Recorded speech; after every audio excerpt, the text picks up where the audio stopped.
Last time, on Asmiliath adventures, our heroes are reunited with their long-lost friend, as Calliope's mysterious sister Hypatia makes her presence known in Castle Kraylin. After crashing the Golden Hearts meeting, she informs our heroes that she requires their help, but keeps the details vague until they can meet at the Sliver of the Moon.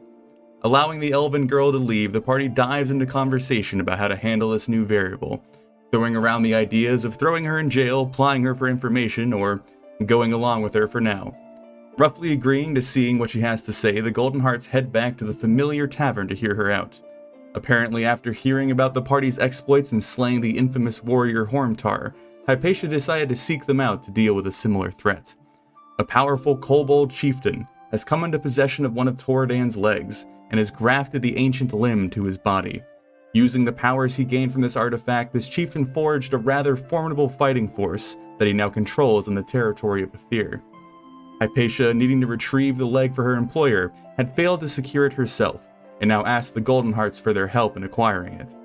In exchange, the elven girl promises a meeting with the man she works for, which the party believes to be some version of Novin. Laying it all out, the party eventually agreed to accompany her to the wild lands of Aether, having to leave behind their wagon train and most of their possessions to complete the journey unmolested. Setting off from Kraylin, our heroes march across the southern end of Giles' kingdom, staying clear of the main roads and cutting a straight line across the countryside. Eventually, after a week of cautious travel, they reach the thick and wild forests of Aether. As they step into this strange and hostile land, the very air around them seems to thrum to life, causing goosebumps to permanently stand across their skin. Their progress grows slower, as the dense undergrowth of nature and the constant threat of wild beasts linger on every step. Having trudged through the woodlands for several days now, and going without fire or light since the crossing of the border, our heroes finally wake up to a sign that their journey might be nearing its end. Hypatia, who deftly guided them so far, and always returned from scouting each dawn, was now sat cross-legged on the cold earth in front of the party. Clearly having something to say, she patiently waits as each companion rises from sleep. It is the morning of December 23rd.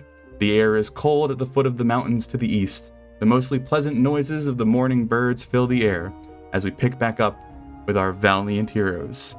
So, all of you have found your way to sleep, whether you're in a tent or a bedroll tucked next to a tree, however you set up camp for the night. You have been traveling in Aether for several days now, and the eerie air of this strange land is kind of settling in, kind of making you on edge almost constantly. But the morning is just beginning to dawn, the rays of the sun just beginning to crest over the horizon, as you all find your way awake in whatever fashion you deem necessary.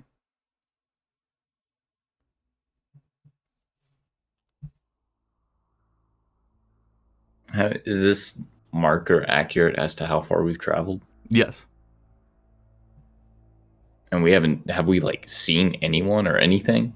Yeah, I mean, the 2 or 3 days that you've been traveling, a lot of it has been filled with steering clear of potential trouble or hearing distant trouble and kind of diverting your path, staying very quiet, keeping your presence very minimal, again, not lighting any campfires or having any sort of light at night. You've been traveling in a much different way than you're used to make sure that you're not bothered or discovered by any sort of individual that might lurk down here.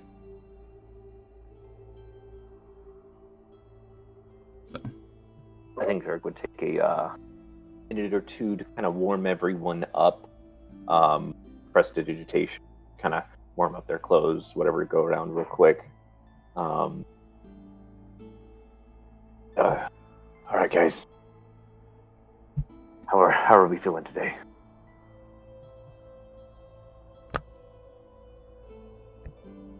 I'm great. You know, we haven't had the fire and I don't even remember how long. Thank you, Mayor Dissel. That was very pleasant. And then I would look up at the sky and look at Aurora, see if she just have her circling around. Does she see anything in our general vicinity? yeah, that would be relevant in just a second. Val, are you doing anything specific? No, not really. He throughout this trip, he always gets up and seems like very comfortable in the regardless of however cold the environment gets. Okay. So as everyone kind of begins warming up, figuratively and literally, Hypatia, who is only sat about 10 or so feet away from the party, watching you all stumble awake from sleep, as she sees Decker glancing up, she clears her throat a little bit. Pretty boy, you're capable of seeing through your owl companion, right? Pretty elf, yes, it's something I can do. If you'd be so kind to make that happen however you do, and glance northeast for me, you'll see a few trails of smoke rising from the base of the mountain. So you'd see Decker kind of sit down, get comfortable, close his eyes, and start concentrating on Aurora. You want to roll me a perception check? For me or for Aurora? I can't remember how that works with familiars. Do you use her perception or do you use your own? I use hers. Okay, we'll go ahead and do that then, sir. But as this is going on, Hypatia would kind of shift her attention to you, Thor, be like, aren't Goliaths used to the cold? I mean, yeah, I can live in the cold. It doesn't mean I don't want a fire at some point, you know? It's not like we're just like, oh, the cold is the best ever. You know, being warm isn't bad. I'm just saying. All right, that's fine.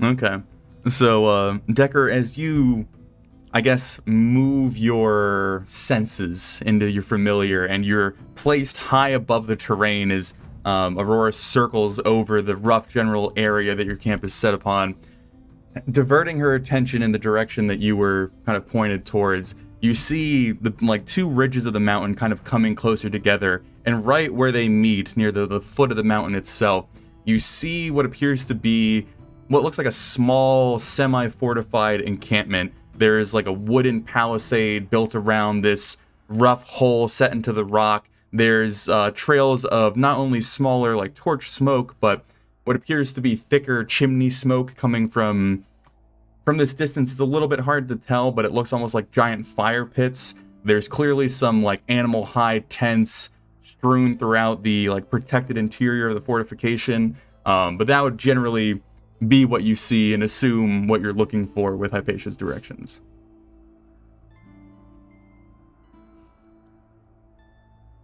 Yes, there does appear to be something there. So that is what the locals like to call the Crack and Break Hole. It used to be a coal mine quite some time ago, but now it is Chieftain Kododo's defensive location, I guess you can call it. And that is where we are heading. Oh, lovely.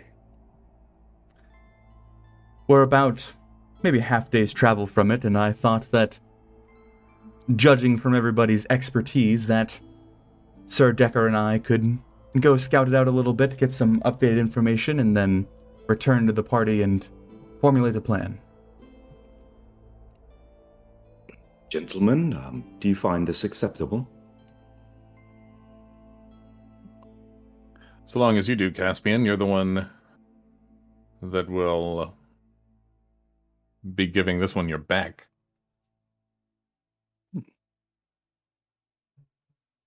Under the right circumstances, it doesn't seem so bad. Just remember, we're in enemy territory. My dear Mayor Dissel, outside of my home, I always find myself in enemy territory. Here, here. A man Well, after my own heart. And he would conspicuously walk in front of her and look over his shoulder with his back clearly to her. Are you ready, Hypatia? I've been ready since about 3 this morning, so let us set off. That's right, you don't need quite the amount of rest we do. Just another blessing that was bestowed upon me in my unremarkable birth. off we go. So go ahead and give me... I'll give you stealth with advantage, and then give me like a general perception check, because Hypatia's kind of moving with you and more or less guiding you on the best path forward. Ooh. Right. Ooh, what the... Ow. That is 13. rough. Not Okay. horrible. Yeah, but that, with advantage with a plus 11, that is Yeah, incredibly you bad. literally rolled 2 twos. Not horrible though. Oh, wow. That's the nice thing about that. Is it's never going to be horrible, but Mm-hmm. all right. And then perception? Yes. Not okay. Gotcha. Okay, I can work with that. So as you move away from the party and begin to adopt a more, what's the word I'm looking for?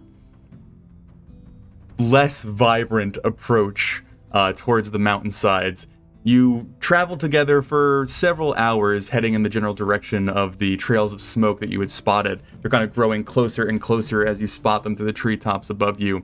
Eventually, the forest begins to thin out, leading to more of a rough, colder climate, tundra-like, semi-rolling hills geography, and you start raising in altitude rather quickly, getting closer and closer to this rough fortification that you saw.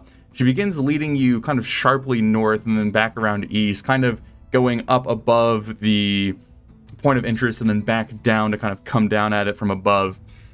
Before you actually reach it, maybe like 30 or 40 minutes away from being in line of sight, she kind of pauses you for a moment, grabs your shoulder, and... Decker, I was rather curious. How attached are you to your new companions? I believe that you haven't been traveling with them for too long. Seem quite companionable, and they're very loyal to each other, so it's good qualities as far as I can tell. Well, I don't think I'm giving away my hand by saying this, but I'm not a huge fan of any of them, to be quite frank. And out of all four of them, you are quite easily my favorite. So, if something is to happen and the plan does go awry, I hope that you are prepared to remove yourself from the situation. I wouldn't want to see you harmed. Well, honor being what it is, I am part of the group. I'm not really sure I would be in any position to betray them, if that's what you're getting at. I'm not speaking of betrayal. I'm simply saying that looking out for the more beautiful things in this world is not a bad intention to have.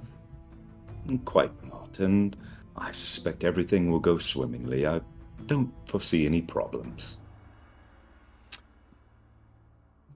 Well, before we actually get to the encampment, let me give you at least what I know so that we can go in semi-prepared, as I like to approach most things. It used to be an old mining shaft. The exterior or the entrance to it, they've built a small wooden structure around, and my last count, which I would not say has a great deal of accuracy to it, puts them at around 50 to 60 strong, give or take. And it seems to be a mixture of the various beast races that you find down here, but mostly kobolds. I imagine they're attracted to their kobold leader. But I was able to find an old air shaft that brings us down to the depths of the mine, where Kododo has the last foot of his stronghold, I guess you can call it. And that is more than likely our best approach for succeeding stealthily. Though, if your party believes that they are strong enough to chew through a warband 50 strong, then we could certainly just charge through the front, but... No, they seem quite formidable. I've watched them in action, but 50 of anything would be quite the challenge. I don't think that would be smart. Let's find a better way in. Well, then I can show you the air shaft, and I can give you a rough idea of what I have so far. If that is the plan that we are going to move forward with, I think we'd need a more deft exit strategy, because It's slow going up and down the shaft. After removing the artifact from Chieftain Kododo, I don't imagine his friends are going to be patient as we scurry our way back up to the surface. I do believe that many of the kobolds, upon seeing their leader slain, might be inclined to flee anyway. It's in their nature. But I agree with you. We need to find an easy way in and an easy way out. Well, do try to step a bit more carefully now. We are getting close, and I've been able to hear you for quite some time, and that kind of defeats the purpose of what we're here to do. Sorry, it's a little cold. Just getting warmed up. I'm sure everything will be fine. Maybe tomorrow morning we'll find a different way of warming you up. Well, I mean, it's still early. Well, let's trudge on then. And she begins kind of parsing her way through there's like a small grouping of trees that seem to be kind of out of place growing on this mountainous side just above the location that you're heading towards. But she begins kind of descending down towards the fortified area that you'd spotted from far away. Shifting through these trees, there are various, what looks to be like small, almost like 2 or 3 inch wide, clean cut diameter holes that if you glance down into or you walk by, you'd be able to hear like the distant echoing sound of what's clearly multiple individuals kind of fumbling and moving and shifting and talking deep beneath the Earth's surface. These holes descending down deep into the mines that they allow the oxygen in the air to kind of circulate in and out of. Moving past a couple of these, eventually she leads you to one that looks like it's almost kind of been caved in or shifted. The smaller hole that had been dug originally, you can see just the littlest bit of the original circle of it before the rough terrain of the earth shifting kind of opens it up to a more crude hole. Glancing down it, it probably varies between 3 feet to 2 feet wide. It's clear that moving through this is going to be rather difficult for the largest of the group. But seems doable. It almost kind of twists back in on itself, so it's not a straight shot down to the mine. You can't see the end of it from the surface, but you can see the faint light of some sort of torch or fire kind of coming out of the bottom of it where it curves, and you lose your vision.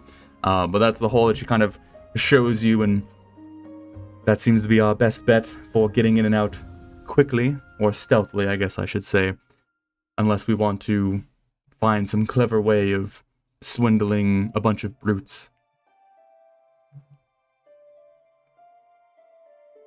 Do you have any ideas?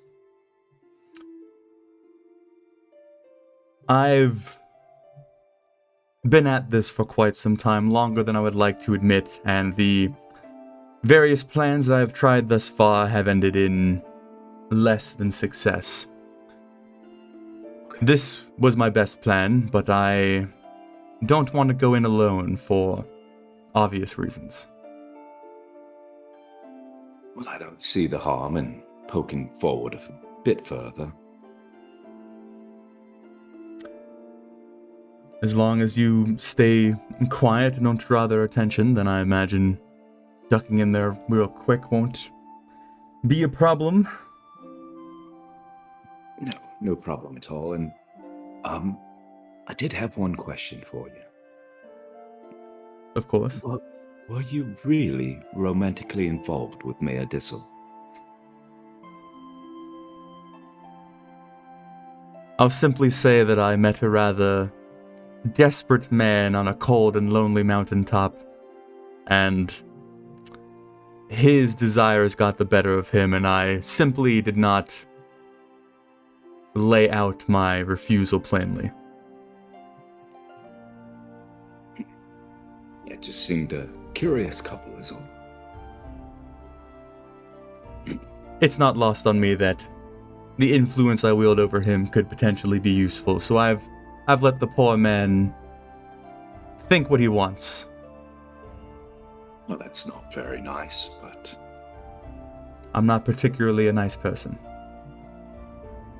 You are interesting. So, how far down can I see into the... Probably about 30 or 40 feet before it kind of turns back around. And is it dark? I mean... There is light coming from the top, from the actual like sun and surface light that goes down to the curve. And then once it gets past the curve, you see it quickly grows dark, but there is like a faint amount of flickering light that indicates that there's some source of light down there, but not strong at wherever this lets out.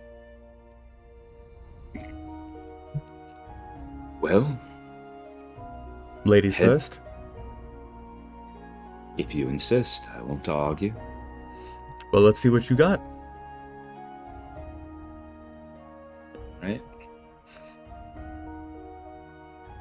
Let's see here. Gotta beat a 13. I think you can manage it, sir.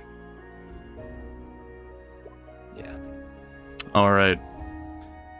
So as you kind of shift yourself into this rough trap, it is intensely I can't say this word, claustrophobic. Are you going head first or feet first? I'd go head first. Okay. So as you begin to descend into this hole, having to use a mixture of like your wiggling body and small pushes of your hands and muscles and legs and feet to slither your way further down, taking an immense amount of care that your equipment and your weapons and the various gear that you have on you doesn't snag on the rock or make too much noise. You begin moving farther and farther, the voices on the other end getting clearer and clearer. It's certainly a different language, one that you wouldn't understand or comprehend, so you're just kind of able to hear the general chatter of it. Eventually, as you get to the curve and you get the majority of your upper body kind of around it, you're able to see all the way down to where it lets out into what you assume is the main part of the mine, the main cave of the mine. I guess to show this to you, let me do something real quick.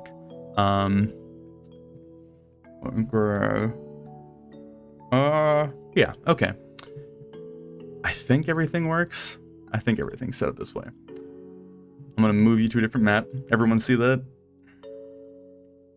You see all the way on the eastern side, the little bit that's revealed?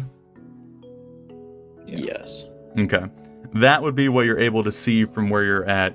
There isn't any sort of immediate sign of life or recent activity. There's cobwebs and dust and debris kind of scattered around this rough, mined out shaft, more or less. You can probably see about 20 or 30 feet from where you're at before, the curvature of the shaft you're in and the mine and all that stuff kind of blocks your view. Okay, where are we at? Am I on the top or the bottom? So you would be roughly here. I actually have there. If you can see your token, yeah. Yeah. Okay. I would move about 15 feet down there to the bend and peer around that corner. Okay. So crawling your way down the rest of this eroded air shaft down into the mine itself, kind of gently hanging from the hole with your feet before you can support yourself with your hands, and then falling softly into the actual open area of the mine. Hypatia trailing behind you just a few feet away. You get to your feet, kind of glance around, you again hear the sound of things clanging, people moving things around, heavy boxes being shifted and dropped and placed. Just kind of general hubbub, kind of trailing from the south as you move forward. I'll go ahead and put you there, put Hypatia behind you there, and give you this. There you go. So it seems that the particular mine shaft or offspring that you've come into has been more or less neglected for a very long time. Every step, every foot of progress you make, there's things sticking to you and clutching you. There's small rocks starting to trip you up. It's very obvious that no one's been here for quite some time. It hasn't been active in quite some time, that you've stumbled across a neglected part of the mine. Okay. I would just carefully continue until I found something of note. Okay. Go ahead and give me another stealth check real quick. I got a quick question. Yes. How long have they been gone at this point? It's about half a day to get there. So they've been gone for like 5 or 6 hours at this point. Okay, whenever we hit the yeah, so you'd say like 7-hour mark. Mm-hmm. I would message or sending him. Okay. Sorry, I'm doing some reveal stuff. Oop. Okay. So, there we go. More revealed for you. Okay. So as you progress down the rest of this, opening up into a larger, more cavernous room, the ceiling getting to about 20 or 30 feet, where previously had been maybe about 10, you can now see the sources of the strange language you've been hearing as you glance off to the west, deeper into this cavern where clearly some sort of campfire or torches or light has kind of been set up around this rough campsite. Tents and hay and food and chairs and benches are kind of strewn all over the rough area. But you can see kobold creatures kind of in some sort of strange game. There's these crude bone dice getting tossed between the two, and they're intently kind of focused on that. To the south, there seems to be this strong, tall, resolute hobgoblin warrior sat there in some sort of deep thought, staring off into the stone as he's kind of like grinding at a sword idly in his lap. But that's roughly the scene that you're met with as you progress into the mine. Okay. I'd like to hide behind this rock Okay. and just set up observation for the time being. Okay. We could say that to kind of make the timelines intertwine, Jerak's message kind of comes in as you're waiting around kind of observing this. Okay. Jerak, do you have a particular thing you wanted to say, sir? Not anything specific, but like, Decker, how are you? Are you okay? What did you find? 15. And it's 25 words? Yeah. And I would know that? Okay. I would say, still alive. She's still at my back. Everything's okay. 2 kobolds and 1 hobgoblin in sight. Mine passage is cramped but passable. Suggest party move forward.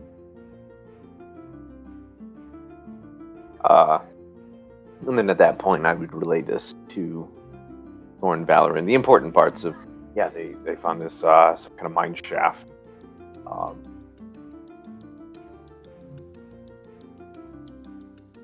Not sure where that is specifically, though. Maybe we just keep an eye on this guy for his bird. But Yeah. says that How are we going to find him? well, that was my concern at the moment. But I'm sure his it- bird's going to be up in the air. I could, well, I don't know that yeah, we're quite a distance away from you guys, so I wouldn't be able to control the familiar near you guys. Well, imagine the familiar was moving around with you when you went up to like check out the mine. Yeah. So it would be above you, kind of roughly above ground.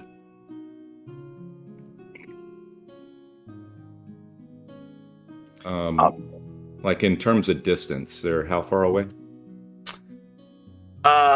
It's like miles. Miles? Yeah. So yeah. Yeah.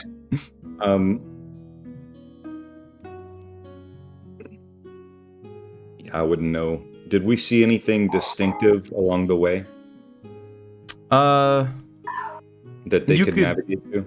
you could attempt to have some sort of like landmark-based directions towards the entrance of the hole. I'd probably have like some sort of intelligence check to get that across. I'd have to wait for another message to come through before I could say anything like that. Well, Valoran, Thor, and Jerak, how are you handling this information? What is the party talking about currently? Well, gentlemen, do you just want to wait or try and get back up there, look for the bird?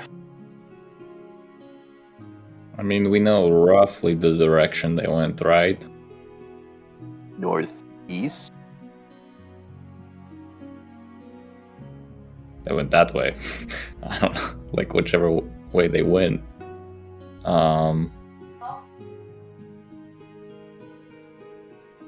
I think we could move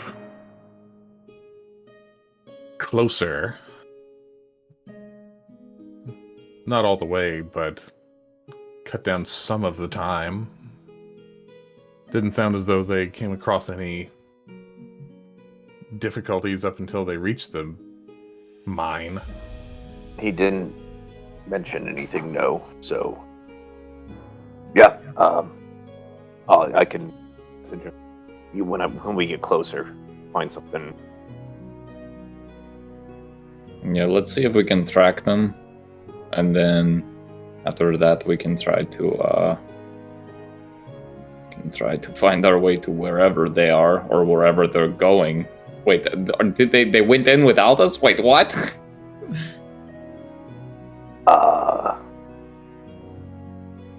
Yeah, I don't know. I don't know. Oh boy. All right. Well, which one of you wants to track him?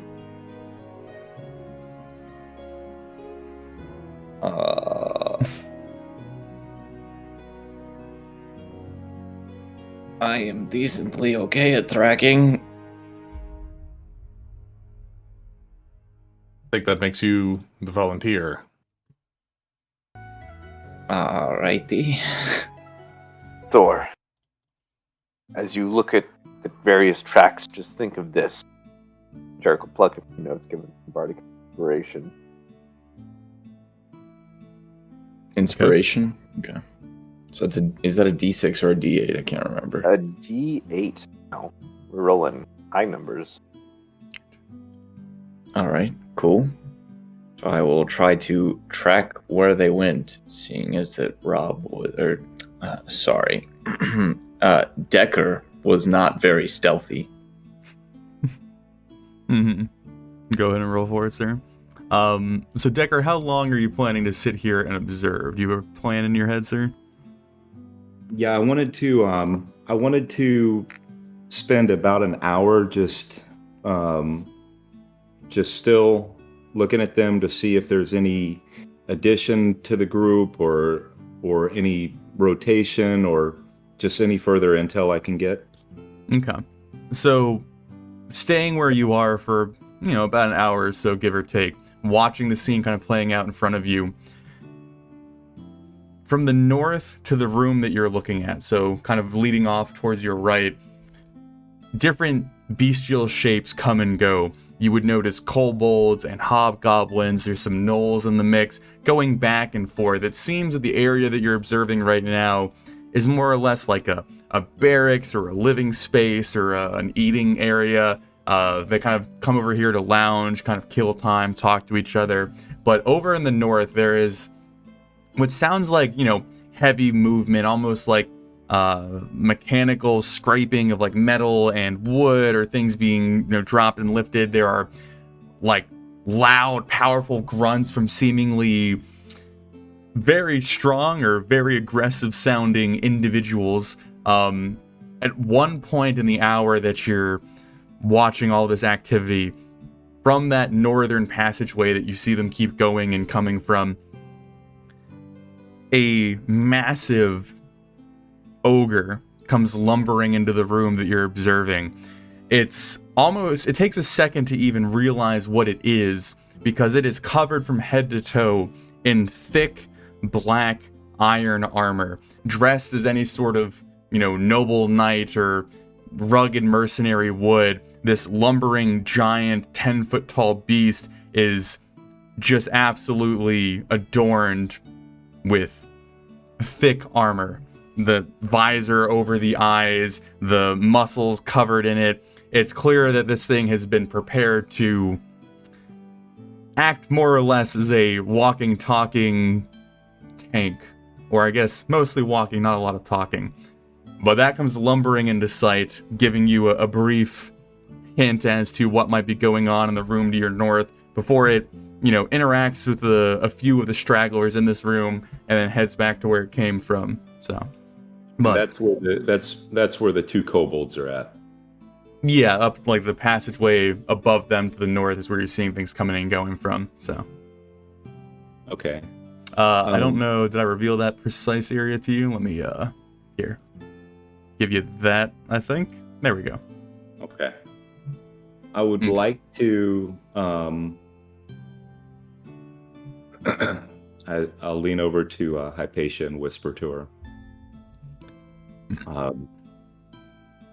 I'd like to continue down and see where this southerly tunnel goes. She kind of puts her hand on your shoulder gently and whispering back to you.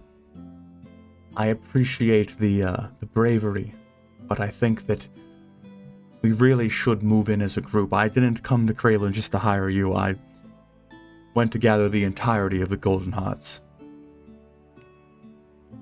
I do understand that. I'm only trying to see a little more of what we might expect as a group down here. That room to our right does not look like anything we're ready for.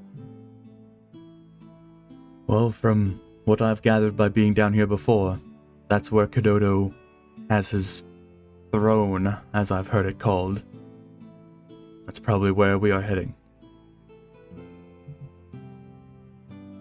All right, fair enough. Maybe it's time that we get back now. Well, maybe I should lead the way this time. Try not to disturb anything. So, Thor and the rest of the party, as you depart from the place you were left at, trailing behind a mostly covert set of footprints from the duo that left you, you're able to pick up their general direction, more or less guiding your way through their path as you trail your way up the mountain. Eventually, you spot the mine itself, the entrance that Decker had seen with the fortifications kind of guarding the entrance.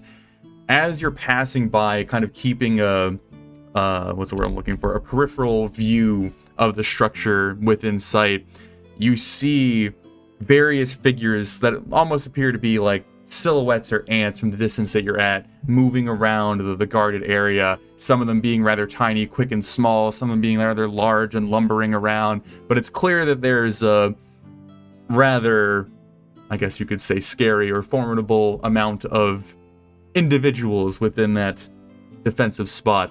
But moving past that up to the north, eventually finding your way into the cluster trees that grow above the mine shaft itself. That'd probably be around the same time that Decker and Hypatia are finishing their ascension back to the surface. So if you guys want to make it easy, you could just kind of more or less move around till you find each other and meet back up as a group. I would like to actually have a semi-conversation just as we're tracking, those two. Mm-hmm. JD, how likely do you think it is that Hypatia mind controlled him and turned him against us? If she had that ability, I think she would have probably used it on all of us. at the very minimum, Valoran, because he's, you've been the most hostile. But like, I don't know. It doesn't sit well with me that she just like went out into the woods with him. I'm actually kind of surprised he replied, and I'm also surprised that he's not dead yet. Well, he kind of seems like a sneaky shit, but works in his favor, I guess. I mean, he doesn't seem like a bad guy, you know? I just think that, like, she's not a good person, so... I'm just scared. Yeah. No, we should definitely keep away from him. I don't know. Okay. Based on everything, we're going to have to deal with her at some point. And, it's a save her from Novin, one way or another. Guess that's true. Did you say save her from Novin? Thinking back to previous conversation with her and the serious death of Almost, Jerak would just kind of look at Valoran one way or another. Indeed. Do you think we can, like, change her? Do you think we can, like, convince her to come with us? Like, can you do your little, like... I don't know, you tell people that you're pretty and then suddenly they think you are? Well, that's because I am Thor, but that's not... I can convince her to do some things for a few hours, but I don't think she'd be amicable afterward. Well, no, I'm not talking about magic. I'm just talking about, like, just... Can I convince the, like, trained killer working for a madman to just change her ways? Listen, I don't have the specifics, okay? I just was wondering if it was something we could maybe do at some point. I am happy to try. For most intents and purposes, she has to want to be saved.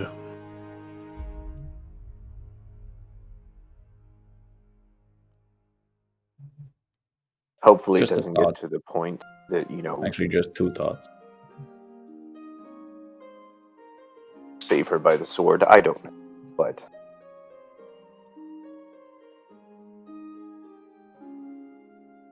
we can... Oh, here's another footprint. So, as you have your conversation, moving to the thicket above the mine, Hypatia and Decker, I imagine, have a much easier time finding you than you finding them. So after you're all roughly within the same general area, maybe even using Aurora to his advantage, the two split parties would converge. So Hypatia would probably move up to the three of you, kind of looking, I guess, a bit smug might be the right expression to put forth. Well, it seems that one of you seems rather brave, wanting to go in all by himself, but I am happy that the valiant Golden Hearts are now here to assist.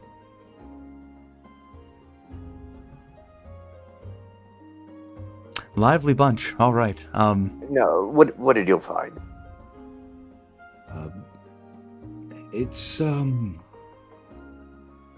dare say beyond our capabilities for a frontal assault.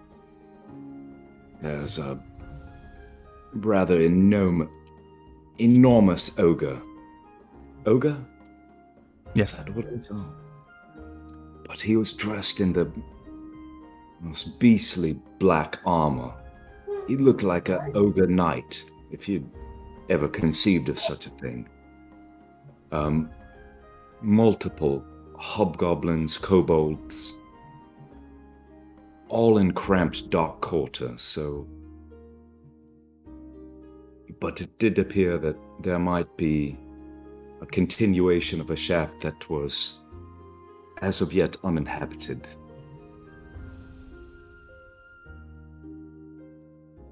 And were you like able to understand them, or they like? I mean, I don't know. No, People don't I speak our language. never thought it necessary to learn that filthy language. Okay, well, that's rude.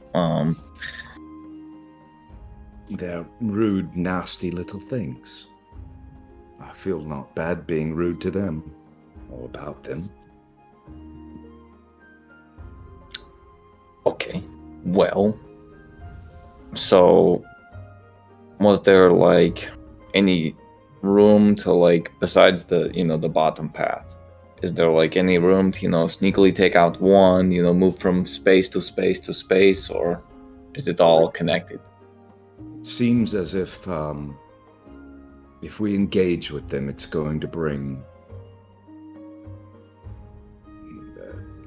a significant number of enemies upon us very quickly. And like I said, from what I saw, there was at least one that it would be rough. Now, do they have glowing eyes?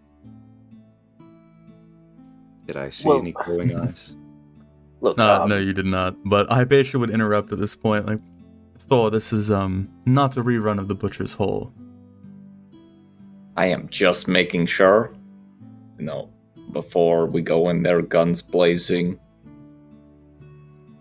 You didn't What? see a spike wall either. Since we are on the subject of the apple veins and their bloodlust, Lord Valoran, I've heard that you are rather adept at making a display of your prowess. Get to the point. I know a fair bit about Athea. I've had to be down here for much longer than I would like. Most of their hierarchy or their power is held in place by one man, or I guess man is a loose term, but one being intimidating another. I've heard that you have shown a rather ugly side of yourself occasionally that strikes fear into the heart of men. Flowery words that I hear from the peasants, but perhaps, as Deca suggested roughly, we could eliminate their leader and then showcase your own power, and then remove ourselves peacefully without having to fight through the entire horde. I will insight this. Okay. Yeah, I was gonna say I'd like to too, because Okay. it seems a little shady. I got you, Valoran. Let's fucking go. Tag team. Ew.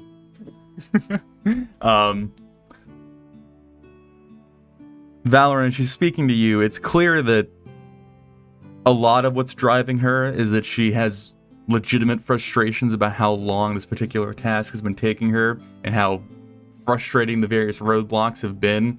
And this is her best idea to see it through. I guess more or less that'd be all that you could discern. Thor, as you're trying to dig a little bit deeper into whatever she's saying or any sort of mentality or demeanor that she might be carrying, she seems nervous, whether or not that's for some ill intent or she's just generally nervous about the plan or the golden hearts or the situations or the stakes. You see past her normal kind of smart-ass facade that she is legitimately rather concerned about how this is going to play out. Okay. Now, if I'm understanding her correctly, is she suggesting skipping these people or going through these people? To give her plan a bit more of a meta, what's the word I'm looking for? Explanation. Sneak in, get to the chieftain, kind of beeline for him, kill him, eliminate him, Yeah. and then have Valoran go, oh, and then kind of dominate the situation. Gotcha. Okay. No, I thought she was talking about going into the other room, like dominating that one dude. And I was like, okay, cool. I understand now. If you believe that killing the chieftain will indeed break their will, then we can do it. Just know that you only make it out if we do. That's not necessarily true, but I'll let you believe it. Look, if we need a display of intimidation, I've got some things I can do that will suffice if that is the plan. Oh, do you have 60 socks on you?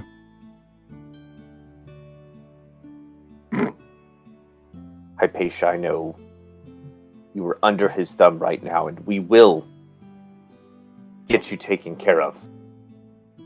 This venom comes from a dark place, I understand. Been there. It'll be okay. You're much different than I remember you, Jerak. I've gotten stabbed a lot more since we last met. That does change a man.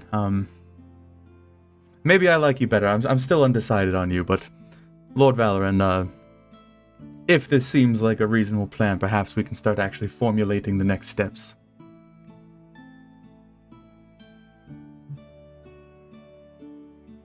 I'm not sure what you're waiting on other than more opportunities to be smart-mouthed.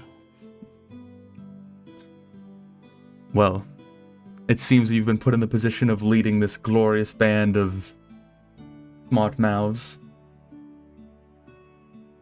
Wait, I have a question. Mr. Decker, Yes. what did you guys talk about for half a day? Mostly on the proper way to be quiet and not get ourselves killed. It was more of a work trip than a social endeavor. Yeah, I saw your tracks. They were a little sloppy, but it's okay. Would appreciate any tips you've got to improve my craft. Thank you, Thrasis. I was just commenting. It's constructive criticism. No, it was simply criticism. The constructive part would be to tell me how to do better. Just do better. I mean, that's the constructive part of that. But Very insightful. Thank you. no problem. There are no objections or no other ideas. Let's proceed. Strong man. Exactly what we need. And I would pull Valoran aside. Lord Athelvain, this is not an endeavor without risk. I can't stress enough that the one place that I saw down there was dangerous in the extreme, should we bring them all upon us in these cramped quarters.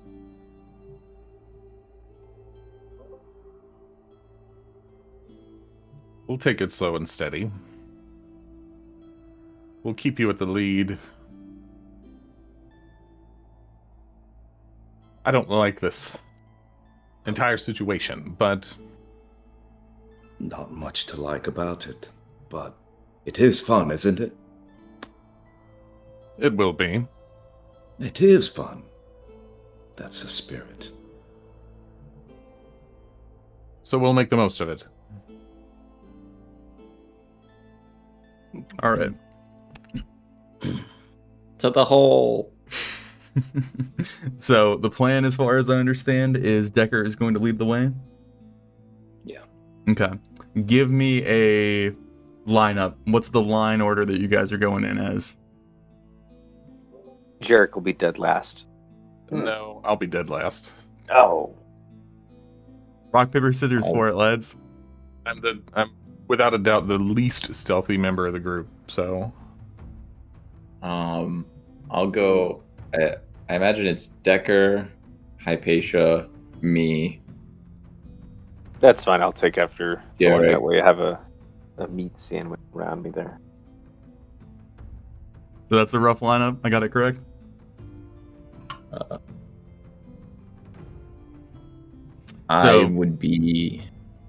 I wanted to be behind Hypatia. Hypatia's not going to be second. Can I just intimidate her too? Go for it. Alright. Nope. Okay, well. Okay, so quickly to explain how this will hopefully potentially progress. If you're moving as a group, roughly in this group size, it's going to be group stealth checks, all that fun stuff. If Decker, you want to break away and scout ahead and come back, then you can go ahead and rely on yourself. But just so everybody's clear, moving as a group, we're going to be relying on all of your stealths versus just one. So, however you guys want to proceed. This is after, everyone slithers down the hole, Jerak and Thor. It would be a rather strenuous, obnoxious, and for Jerak, potentially traumatizing event, being kind of surrounded by rock. Yes? I'll be fine. I can handle a few scrapes. Well, I was more saying that there was a lot of stone in your face, not able to see anything, being kind of hugged by the earth, all that fun stuff. So, but yes, you would eventually find yourself down here. Again, none of you have dark vision. It is incredibly dark and dim in the areas that you are across. Like, if you see where a little bit of the terrain's lit up by the fireplace in the next room, that's like residual lighting from a campfire. So that's like even still kind of dim light there. So you're more or less functioning in basically darkness at this point. Okay, so what I'd like to do, and I'll whisper this to the group, is I'd like to go past the intersection. Can you see where I'm pinging? I'd like to go here, and see what's a little further down here by myself. That's what you want to do. Go for it, sir. You want to give me a stealth check? Figured you might ask.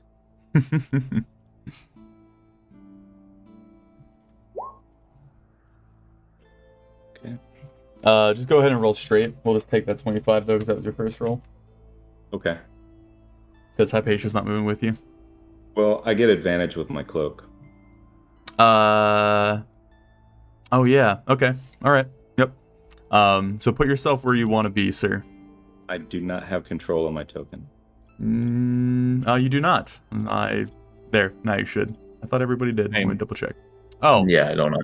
Sorry. I set this up earlier and literally didn't give you guys control. I'm a genius. 1 second. Let me set that up.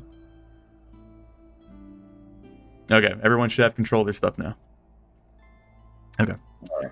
And then 25. Get you. Before he dashed off, or just be like, be sure to check for traps. You're the real MVP, Thor. Okay. How do you want to handle? Because I would be looking for traps as I'm stealthing along. The general ruling that we'll go with is, as long as some point you mention to me, I am, moving forward and being cautious and looking out, I will start using your passive perception for spotting anything in your way. Because otherwise traps are just meaningless if I always have you guys checking for them. So now that Thor has reminded you to look, I'll take your passive perception into account. But that is what you see in front of you. I guess I'll give you a little bit more, just so you have a little bit more to work with. You hit another intersection, basically. So. Okay. I am going to, I'll message back to Thor. Just wait there. I've got one more intersection to take a peek at. It's clear right here. Is he talking to me in my mind? Yes. Okay. Then I'll move here. Okay. You probably get to see a little bit further down that hallway. A little bit further here. And I will come right up to here. Okay. I'll go ahead and give you guys the full reveal of this room, because I think you guys have had enough sight. So that whole room's now revealed for you guys. Mm-hmm. So. Okay. But yeah, now you can see more of the denser part of that living area that you were observing before. There's another camp and a roaring fire in the middle. The smell of hopefully animal meat, but unsure, cooking on one of the skillets there. You see a bunch of gnolls with a hobgoblin leader, I guess is what you would loosely title him as, kind of dictating their actions and direction for the most part. Telling them to stir that pan or move this log or get out of the way, that kind of stuff, as you're kind of witnessing from the shadows. Okay, I would relay that image of everything I'm seeing individually to each member of the party. Message. Okay. Yeah, we can more or less at this point just be like, as you are progressing, you are radioing back what you're seeing. And I'll ask Valorant what he wants me to do. Can he reply to your messages? Let's see, I don't. You know what? I don't know. I don't think he can. Valor, do you hear me? Do you copy? Valorant, come in. Yeah. Okay. The target and only the target hears a message and can reply in a whisper that only you can hear. So yes, we can. Gotcha. All right. We got walkie-talkies. Okay. That's Rocky Talkies to you. That's only when I'm using it with you, Thor. Valorant whispers. Proceed a little further. Look for a way around. Okay. All right. So I'm gonna attempt to cross. Mm-hmm. Is anything looking my way? No, everything's kind of focused more on that like center campfire area. Okay. Then I will continue my journey this way. Go ahead, give me a quick stealth check just for hopping over that kind of open area.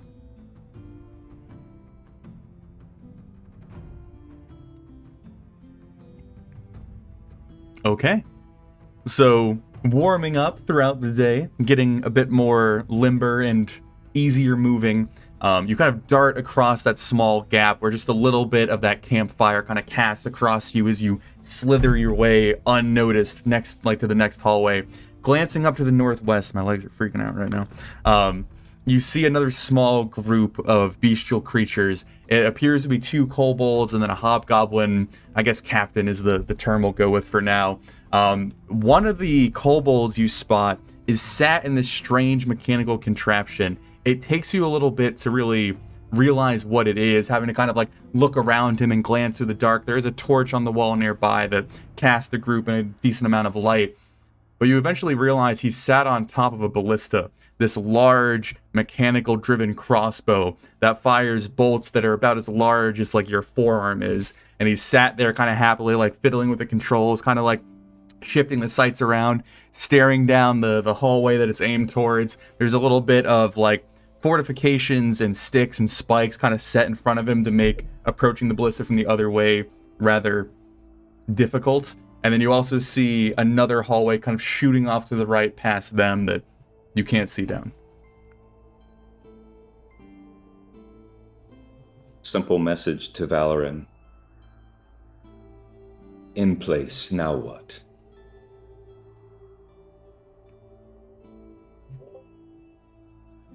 And he's communicated like all the stuff that we're looking at here, basically. Yeah.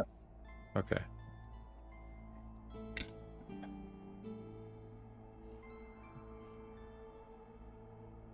We're not going to be able to sneak by all of these creatures.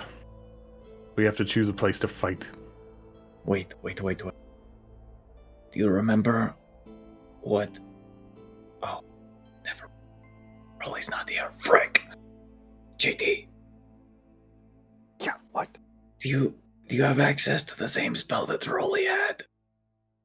If you remember, like, He had a lot of spells, Thor, but it doesn't help.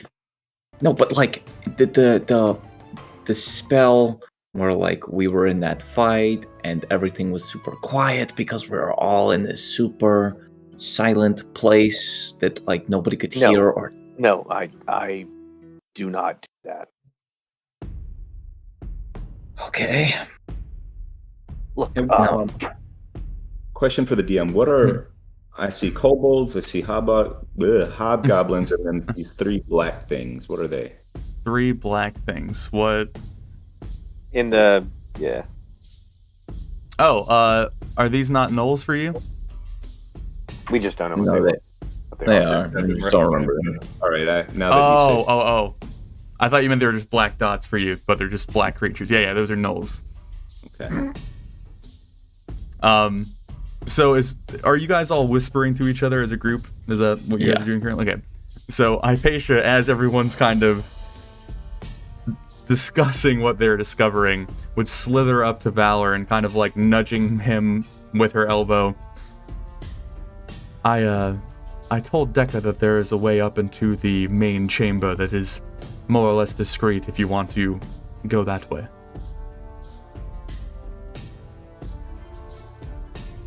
I'm interested. So, she'll go ahead and kind of lead you to the mouth of this cave and gesture to the kobolds up here in the north that you can see. She points at them and then kind of curves her finger to the right. It's like, just before you get to them, there is a small passage that leads from this chamber to the next, and it puts us right near the throne of Chieftain Kadodo. Are they looking our way? There's like a small stool that they've kind of used as like a table because of their height, and they're kind of like shoving each other and talking and laughing and cackling. They're playing some sort of game that they're focused on. So one is facing like in the south, facing north, so like the edge of his vision is kind of looking that way, but the other one has its back completely turned to that direction. Jerak, could you project some sort of distraction that would draw them away from this side of the den? I mean, not much of one, but I could also disguise myself as one of them if we see anyone that looks important. I can give myself the appearance of whatever the hell that thing was and just, I don't know, kind of shoo them if they look at me. I can't talk back to Caspian until I never get messaged again. I can't. Do you think we could, like, throw a rock? Well, I mean, if you just want a distraction, I can cause a whole bunch of plants and shit to grow up, but that's not going to be super duper useful.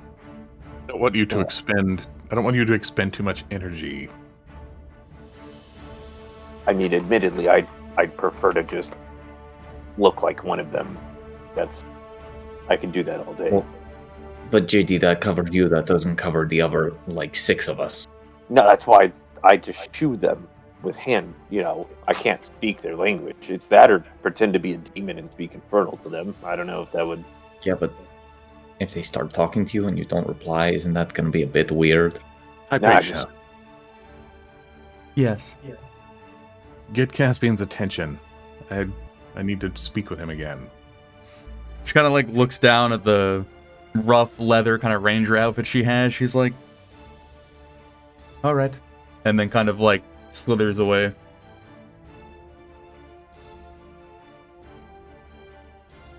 So Caspian, as you are not Caspian, well, Decker, I guess that's both your names. Valor, you got me all mixed up now. As you are kind of tucked into this dark corner, relaying all the various enemies that you've spotted in the terrain that's kind of laid out in front of you, you would eventually very gently feel a shoulder, kind of like, or a hand touching your shoulder before you hear Hypatia's voice in your ear. I think it's time that they want you to return. They want me to what? They're having a powwow or something, and I think they want your input. I'd whisper back to Valor and ask him what he needed. Can you create some sort of distraction that would draw the ones in the chamber in the direction you are in now? Safely. Not safely, but yes, I could just blow that whistle you gave me. I was thinking something a little more covert or confusing. Perhaps even mystical. No, I've got nothing of the sort. What about the owl?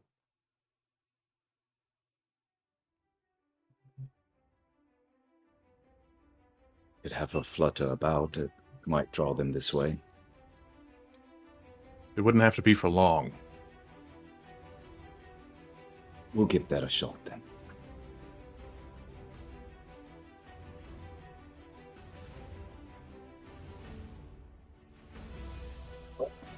All right. So we'll have. Is it Aurora? Yep.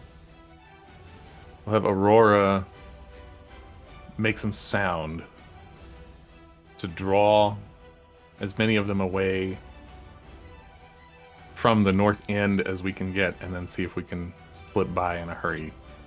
I mean, Maybe like you want it to be like here or on this side. The second one I think would be better. So basically where Decker is right now. Yeah, so what I'm going to do is I'm going to come over here. Mm-hmm.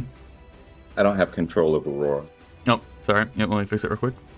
There you go, sir. All right. And then I'll just have her start when he wants me to. I'll have her start hooting and flapping to try and get these guys' attention about here. Okay. And then as they once they start to come this way, I'll have her go this way, and then I'll just pop her out of existence, and then the plan will be to come back and rejoin the party here. Okay. Go ahead and give me a performance check for Aurora. I don't think they have a skill for the animal, so you could just do like a charisma modifier to it, or a charisma roll. Yeah, performance is charisma. Let me see what the owl. It's a cute owl. It might be high.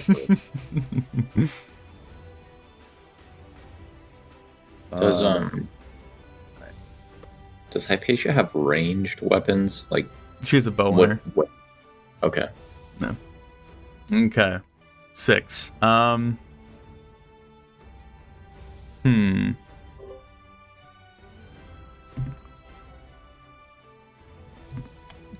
It's like hooting noises. We're not talking about like come No, up no, and sit sometime.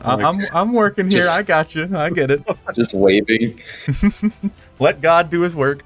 Okay. I'm the sexiest owl you've ever seen. So, Decker, as you kind of shulk your way back into the shadows in the east and send Aurora out, she kind of just like, I guess almost like pecking her way across the floor into this open area. She kind of like glances around at the various enemies that have gathered in this living space, and then just begins like beating her wings and letting out these untrained, unused, like cawing, screeching sounds, just making a racket. And as she starts making these noises, the gnolls that were kind of functioning around the fire, doing various like cooking and cleaning and whatnot as their captain was directing them, all of their attention is immediately locked onto Aurora. There's a bit of slobber already kind of drooling from their muzzles as they just start pounding after her, making this howling noise. The hobgoblin that has been directing them, he already starts like screaming and shouting and yelling, clearly disapproving of their rather frenzied like shift of attention. Yeah, and like I said, I wanted her to go, once she got their attention, I wanted her to fly around the corner and then she's gone. Okay. So can we do that, or? Yeah. Also, are these two, like, are the top two distracted as well? Because that would be our time to go. I'm explaining. Okay. I'm getting there. So as it gets the attention and the kind of middle part of the room begins basically descending on that point, chasing after whatever it was. The gnolls chasing the owl and the captain kind of chasing the gnolls. Go ahead and move them down. The kobolds that were kind of milling about in their own thing, their attention is pulled down to the southwest. One of them kind of like cranes his head around the corner to see what the commotion is about, but almost kind of like dismisses it. They're looking away from the area that you're going to pass by, but they're not following whatever the commotion was. Go, go, go, go, go, go, go. All right. Do you want me to? Guess it's time to go. How are we handling this? So you guys are going to try and sneak past the distracted kobolds? Yeah. Yes. Okay. And is there any way I can like hold an action while I'm sneaking, or like just be I mean, this prepared? isn't combat, so like, there's no need to hold an action. Like, if you wanted to do something when something happens, you can just tell me. Yes. Well, okay. So like, if one of them notices us, I want to unleash the special ability of Shard's Edge Mm-hmm. to kill them, Okay. or All right. hopefully kill them. So let me line you all up again. So it's this order still. Yup. Okay. And then. Okay. Let's do a group stealth check. Everyone give me a roll. Not bad. Could have been worse. Got a 23, a 10. Oh, a 6. No. 22. Did it come out worse? God, I'll take the 6. It's on. We've got a 50% success rate. It's on Hypatia. Well, here, I'm gonna actually calculate this real quick just to get your guys' average. So. Also, I would relay like what I'm preparing to do to Hypatia and Decker, because I imagine they're like, well, maybe Hypatia because she has range, Okay. or just anyone who's around. I was gonna So- say You guys have a group stealth check of 16. I'm going to give the kobolds disadvantage on perception because they're distracted.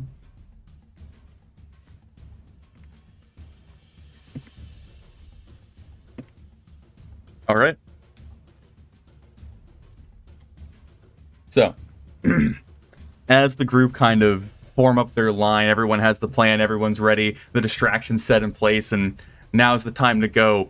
You all begin darting across. Decker, very well versed in this kind of maneuver, just basically darts with no roadblocks or any sort of issues. His footwork just avoiding any sort of thing that might trip him up. And who's next? It's Thor with 23. Thor kind of following in Decker's footsteps, even though being rather large and not built for these cramped quarters, just kind of strides past him, scurrying after him in this strange, almost comical difference between the smaller Decker and the larger Thor. And then we have Jerak. Jerak witnessing these two deft, stealthy, covert individuals is just left in a little bit of awe, watching them disappear. His feet kind of like stumble on the stonework, but behind him, Valoran kind of like grabs him and holds him in place for a second to stop him from tripping over himself and causing a ruckus. And after getting kind of a stern look, the two of them make their way slower, a little bit louder, but still managing their noise relatively well into the hallway. So I'll go ahead and let me do some work here real quick. Do that. I guess we'll put you there. It's going to get a little cramped here, but roughly that's it. So as you dart into the hallway and it sharply turns and then narrows out, Decker, to make enough room for your companions, you're kind of forced to squeeze into the thinner part of the cave. Thor, you're also kind of shifting behind him again, your size comparison making this a rather strange visual scene to look at, even though no one is looking at you, thankfully, right now. As all of you were kind of crammed this small bend, but you are, let me give you a little bit more. There we go. So, I'm gonna give you a little bit more here. There we go.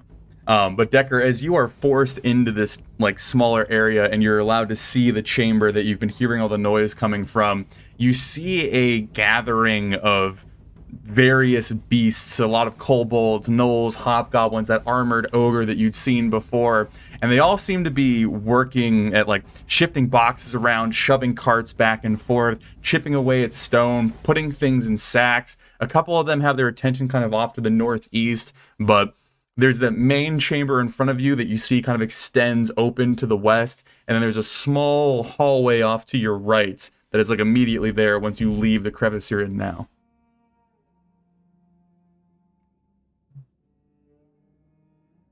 I would look, yeah, I think it might be I would best. look back to Hypatia. Go ahead. Sorry. One of you go. Well, I would just look back to Hypatia and just say, like, Okay, so which way now? A lot of people. Get out, shit. There's 2 people. There's 2 pathways. Which one has the least people? Okay. Hey, Decker, what is your passive perception?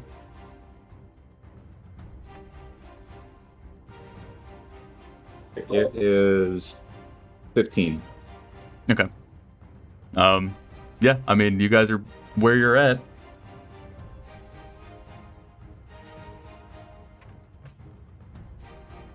So I guess try going to the right. Yeah, that's, I mean, obviously the best call. What's over there, Decker? I don't know. I don't know. I can find out, though. Please, dog, make sure to look for traps. And give him a big thumbs up. Give me a perception roll. Actually, give me perception with advantage because your friend is so nice. Sweet. We're Okay. doomed. Are you ducking into that right area, sir? Yeah. Okay, go ahead and move yourself. Bitch. Okay, let me... I think I missed a little bit. There you go. So as you duck to the right, you have to step over this kind of fresh corpse of a kobold that seemingly was disposed of for whatever purpose and just kind of left in this offshoot hallway. You kind of like squeeze between a crate and you get to an area that has clearly not been used in some time. This is not a main passageway that any of these creatures that you've seen use in any sort of frequency. But that is what is in front of you. Okay. I'll send back to Thor because he was the one behind me. I tell him, just wait. Got a touch more exploring to do. And looking very carefully at the ground, I'm gonna continue to about here if I can. Give me another perception check, sir. Just give me a straight one. All right. All right. So, as you step into the dark hallway, because no one has dark vision, you begin walking forward, moving around the bend. There is this large cobweb that is definitely crafted by a much larger spider than any sort of small insect that you're used to. But beginning to kind of carefully place your feet through that, trying to maneuver your way forward, just beginning to kind of get a glimpse around the corner, you feel your foot getting stuck on a part of the cobweb. And you just go to like idly pull your foot away, as you know, this has been kind of a common experience while trudging through these mines. But as you go to pull, a set of the semi-strong cobweb snapping, it snags.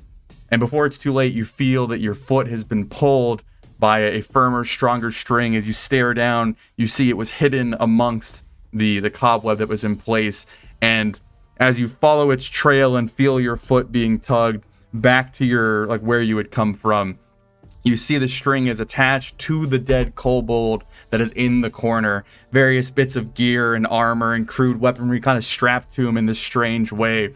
And as you tug on the string, the rope kind of yanks from his neck, and all of a sudden there's this as all of the gear begins rattling around. And I guess the party, since you are directly in front of this Thor being the most prominent one, you would look and see this strange dead corpse begin almost dancing in front of you. And then looking off to your left, you would see all of the occupants of the room clearly having some sort of idea what this noise means. All of their attention quickly whips around and is staring directly towards where you are at. Real quick, what do I see to the north of me? Yeah, let me,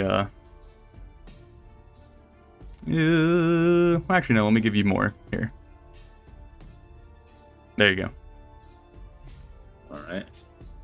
I'd explain that, but I think, let's figure out what everyone's doing before I go into a deeper explanation. Jerak, we need illusion. How long do we have? because I need to either answer that or react. So, I would go with not a lot. okay. I can disguise myself. That's about it. And I'm gonna go ahead and whip up disguise self as Hormtar. I'm gonna turn into fucking Hormtar. Oh, okay. He was an intimidating looking dude, right? Mm-hmm. Okay, yeah. Pop into him. And move out of this chasm or like crack that you're in right now? Yes. Okay. I'll get up next to Thor. But I am gonna put on the illusion. Oh my god. Okay. Decker, what are you doing in this moment? If you're here. Decker's gone. Okay. Someone fill the void while I wait for Decker to come back. JD, you don't speak their language. That's good enough. Shut the fuck up. So, Okay, Decker, so- yes, you have caused some commotion. You hear the laboring noises from the room kind of cease, giving you a vague understanding of what's about to happen. What are you doing? I'm going to pop the owl out right here. Okay. All right. And I'm going to have her just do a mad dash this way as I'm also perceiving through her. Okay. Okay, let me go ahead and do this. There you go. All right. Okay. I'm just going to have her come from where the sound originated and have her fly this way. Okay. So Jerak, just to make sure I understand what you're doing, you're transforming into Hormtar. Are you jumping out? Are you I am staying not. hidden? Jumping out. I'm getting next to Thor. If anything, I would switch our places there. Okay. So You're that still way. trying to hide. Yeah. Well, I'm not going to go throw myself into danger. That's Okay, I was just making sure. So. But I want to look more intimidating in case anyone wants, because then they think I've got hand gives. All right. I think he wants to be behind me. Yeah. Okay. Just like that. That's perfect. Yeah, Okay, so let me what do I this. wanted to do is make the owl pop out from where the sound came from and then just shoot across, taking hopefully their attention in the direction the owl went. Okay, go ahead and give me a dexterity saving throw for Aurora. Okay. So let me try and make sure that the chain of events is made clear. As Decker pulls the string and the dead kobold's body is brought to life, the sound kind of echoing around the main chamber of this mine, all of the attention of the beasts being whipped around as they stare at the kobold. This owl poofs out of nowhere, kind of resting on the body, almost appearing to have tugged on it a little bit before it jumps from the corpse and begins darting off to the west. All right. And as this is going on, the rest of the Golden Hearts trying to converse amongst themselves, figuring out a plan. Jerak bursts into this large, terrifying form of this Leonin warrior, white hair matching Thor's scabbard, the ferocious, mangled face that he was famous for, the mask of mirrors that he actually wields now upon his face, stealthily crouched behind Thor in the curve of this small outlet as the owl goes sailing. Decker, from your position as you try and kind of duck around the corner and you see Aurora sailing through the air, there is such an immediate reaction to the noise and so many eyes on it that as you see Aurora darting from the corpse, a spear comes flying from the room, from one of the hands of the kobolds in the main group, and strikes her across the neck. You see a small poof of energy kind of splitting out of what would be the blood or the interior of your companion before her body just turns to this kind of spectral dust and just disappears as the spear clatters to the floor, basically, I guess, eliminating or killing Aurora. I don't know the correct terminology for familiar, I guess, de-summoning. Yeah, she's Okay. gone back to her plane of existence for the time being. But yeah, I guess the occupants of the Yeah, did it at least? Yeah, what happened? yeah the occupants of the room are gonna come check it out. I'll go ahead and just move like a handful of them. So Decker, as you are in this like offshoot hallway and you watch your companion get struck down. I'm hiding. Are you looking up to the north? You want a rough explanation of what you see up there? Yeah. Okay. So as you glance down the dark hallway to where the light picks back up in this room, you see this strange individual sat upon this large stone crude throne. Around this throne, there is an absolute abundant pile of skulls and bones, appearing to be of human and beast and animal descent, just scattered all around him, some stacked up in these intricate piles, most of it just kind of thrown on the ground where multiple footsteps have kind of crushed it into this dust. But atop the throne, or sitting in the throne with this kind of alert gaze, now that he's seen a lot of his companions kind of rushing off to the southern part of the room that he is in, it appears to be a kobold. It has all of the familiar anatomy of a kobold that you've seen before, but distinctly his left leg, starting from where his hip is at and below, instead of having the kind of reverse curved, almost raptor-like legs of a kobold, there is this large, muscular, gray, humanoid-looking leg coming off of him. It glows with this kind of faint green light as the actual veins beneath the surface of the skin have this slowly pumping, enlarged, like vascular sludge kind of viewable from even this distance.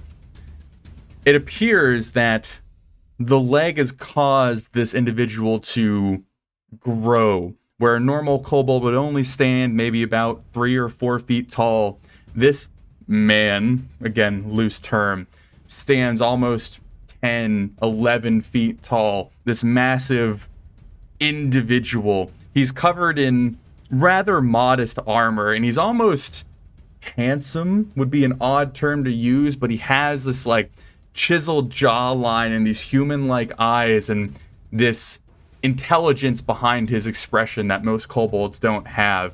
And he's kind of watching the rest of his people run off, and there's almost a little bit of like a smirk or a smile on the edge of the toothy snout of his face. But yeah, that you would assume is Chieftain Kododo with all the little clues popping up, and he is sat to your north, just kind of watching everything take place. But does anybody do? Go ahead, give me a stealth check because you are hiding where you are at, sir. But is anyone else doing anything specific? I'd like to activate the Mask of Mirrors. Okay. I am waiting to hear if they like engage in combat, and then I will pop out. Like, I'm just waiting to hear what happens. Okay. And you're stood in front of Jerak? Yeah. I'm like not really peeking out, but like once like I have my back to the wall and I'm just waiting to hear footsteps, and if they like approach our hallway, then I'm like action mode. Okay. So as everyone's kind of sitting in this tension-filled moment, waiting for everything to happen to see how everything's going to fall into place, you see the small group that's come to investigate the noise, one of them going over to where the owl had disappeared, kind of sniffing around, kind of examining where the body had went, kind of almost looking disappointed that its food or its meal is not there, and kind of retrieving its spear. The other ones that were looking at the corpse itself, kind of seeing what triggered it, a couple of them begin going down the hallway that you saw Decker disappear into, and another one begins kind of like moving its way into the crevice that you are tucked in, kind of like moving in and then shifting its eyes just around the corner enough that it looks at where your knees are at, which is eye level with it, before its eyes start trailing up, and it meets your gaze. Yo, so that would be the moment. All right, and we'll go ahead and take our 10-minute break. So, to set the scene again, to establish where we're at, Kobold has come around the corner, has met eyes with Thor. Thor is rearing back, preparing his strike. Decker has curled himself into the dark cave that he had caused a disruption in. I'm assuming you're going to be using your cloak to kind of appear as like a rock or a bit of the wall. Yep, okay. So you have used this cloak, which probably a poor time to use it because it's not an easy way to describe its effects. But basically, we'll just plagiarize Lord of the Rings when Frodo pulled his cloak around his companion and they appeared more or less to be part of the rocks. That is what Decker is doing. He is squeezed against one of the walls, the cloak kind of pulled over, and as he seals it around himself, the texture of it becomes a little bit rougher and grayer and less saturated before he blends into the actual geography of the of the cave that he is in. Ow. That hit my funny bone. Okay, serious time. So as everything begins to happen, everything begins to like just about to fall into place. Going by our lovely initiative order, Jerak, you are allowed to act first before anything else kicks off. All right. I'd like to push past Thor up to here. Mm-hmm. And then kind of reach for Shard's Edge and say, "My sword, valet."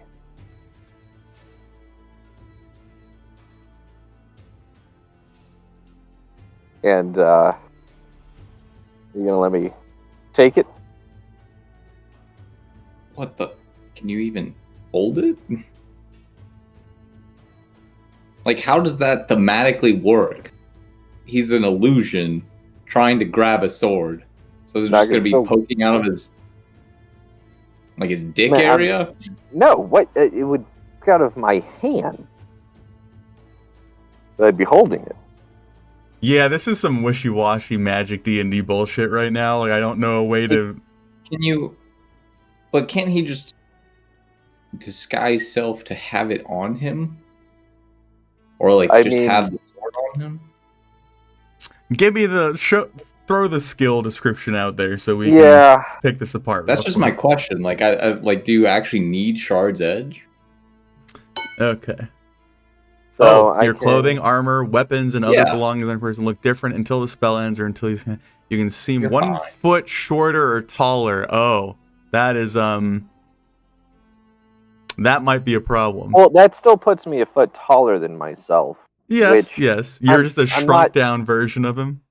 But if they haven't seen him up close, they're all peons. It's there's a potential for this to work. Okay. I'm 5'10", so I'd be 6'10" at that point. Yeah, and it looks like you would not be able to like pick up a sword as Hormtar because your hand isn't actually there. Well, my hand is there. It's just not as as maybe big. But can I have the hilt sticking out behind? I mean, it says that you can basically disguise your weapon as well, so you could just be holding like a stick that's disguised as Shard's I do have a rapier, or a rapier. Yeah. Here's what I think is the more important part. Regardless of how ridiculous we think he looks, a creature can use its action to inspect the appearance to see if they can see through the disguise. However, they first need to make a wisdom saving throw against the Mask of Mirrors. Okay, so the plan is to appear to be Hormtar, a little bit shorter, with Shard's Edge as your weapon being disguised, leaping out. That's what's happening right now? Yes. So if I'm not taking from Thor, then I'll just push forward, pull that out, have Shard's Edge in my hand, and I'll just say his name, say the guy's name, just Kadojo. Okay. And you're using the Mask of Mirrors? I activated it just before this, so I should have a solid 10 minutes. What's the DC on that? Is that your spell DC or is there a mask DC? It specifically says 15. Okay. And if they fail, They just see Hormtar's Yeah. mangled ass face. Well, no, they would see their face. Oh no, they fail. Yeah, I got you. Or Yep. if they succeed, I'm Yep. sorry, if they succeed. Give me a. I'm very conflicted over performance or intimidation. Give me an intimidation. Could be either. It could, but I'm seeing the disguise as the performance and Jesus Christ. Look, What's up? Jesus Christ. Okay. Where are you?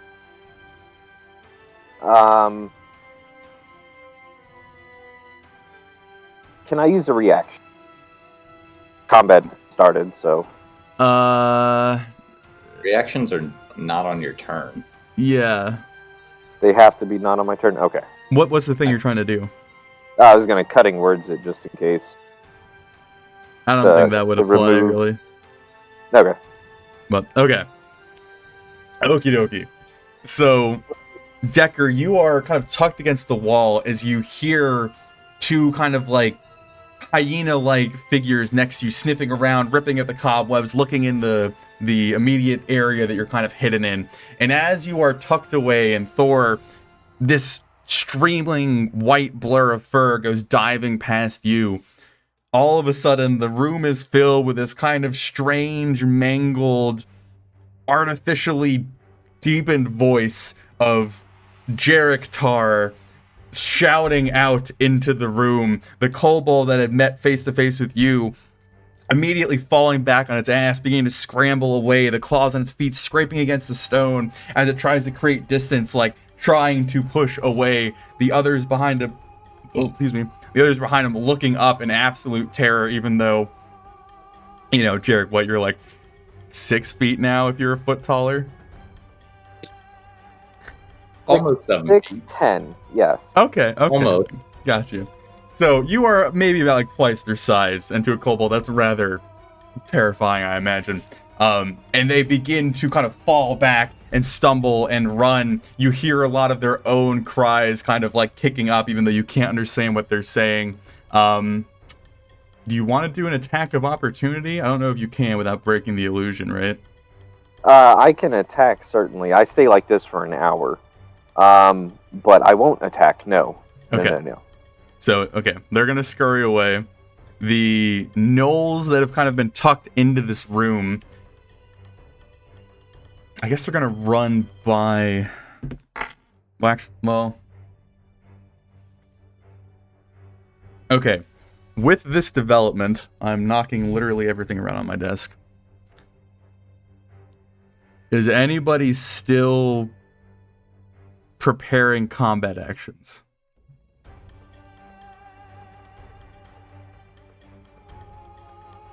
That is a question.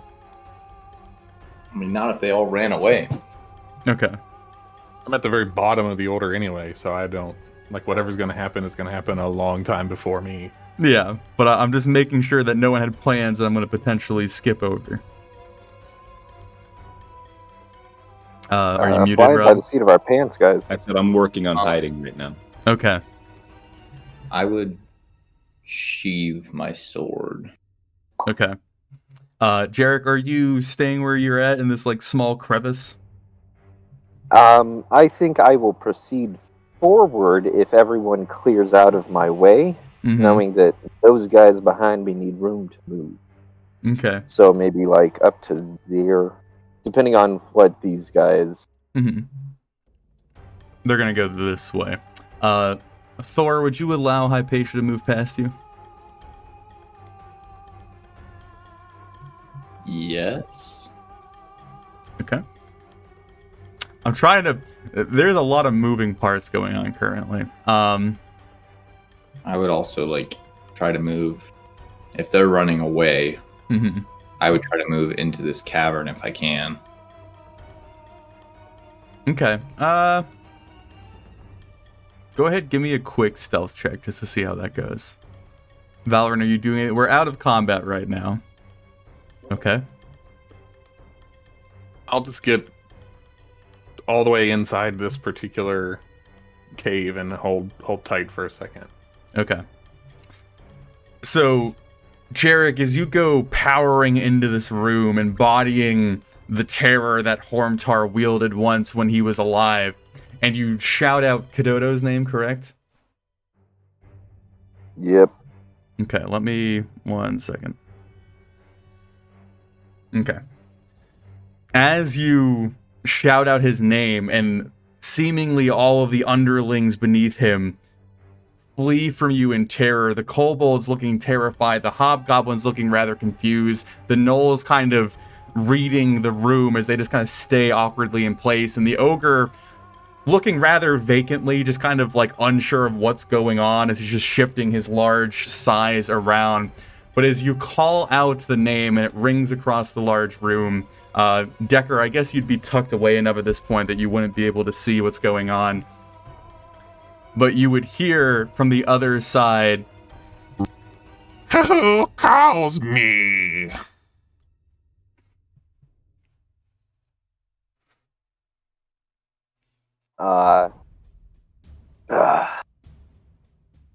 And at this point, I guess I'd kind of like holding one hand behind me, pluck on the string of the lute, and cast a minor illusion of a lion's roar okay, coming from myself. Just,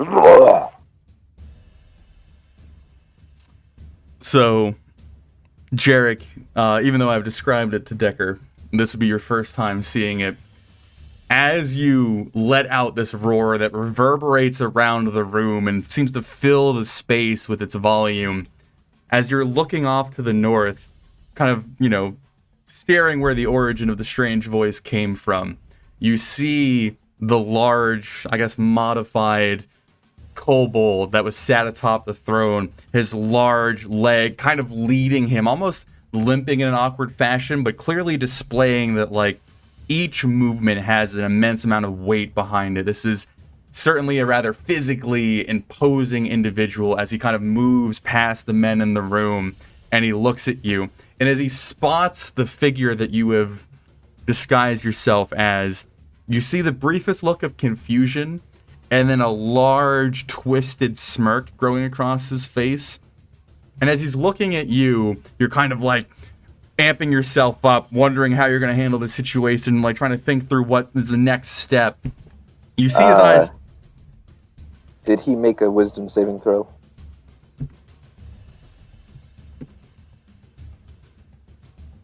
Okay. I don't think that would change. Yeah. Okay. But thank you. I forgot about that. But as he's stepping forward and his eyes are locked on you, and you're kind of starting to figure out what's going to happen next, you see his eyes move off to your left. And unsure what it is, you look off to your, I guess to your right. Sorry. You look off to your right, and you see Hypatia kind of standing there, casually.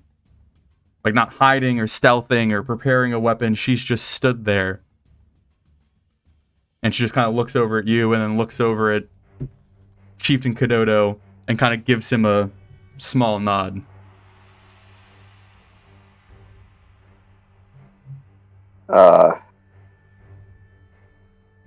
I'll give her just a raised eyebrow.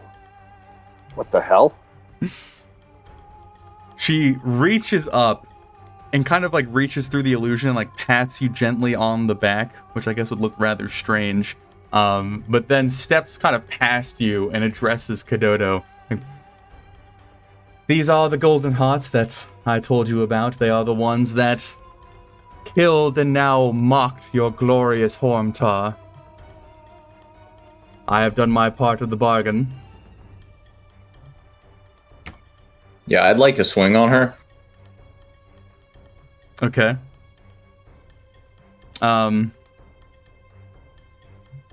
Okay. Do we want to kick combat off then? Yeah. I'm not messing around. I was ready to kill this bitch. God damn it. Okay, let me try and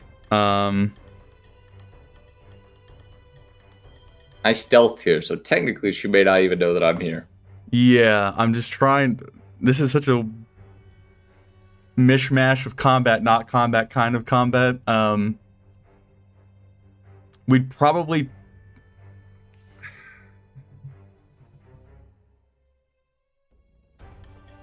Pick up initiative order? yeah, that's what I'm thinking. Because you went, and it would basically be Thor going, and we would just pick up like halfway through the initiative order. Okay. So you're gonna step out of the darkness and attack her. Yup. Okay.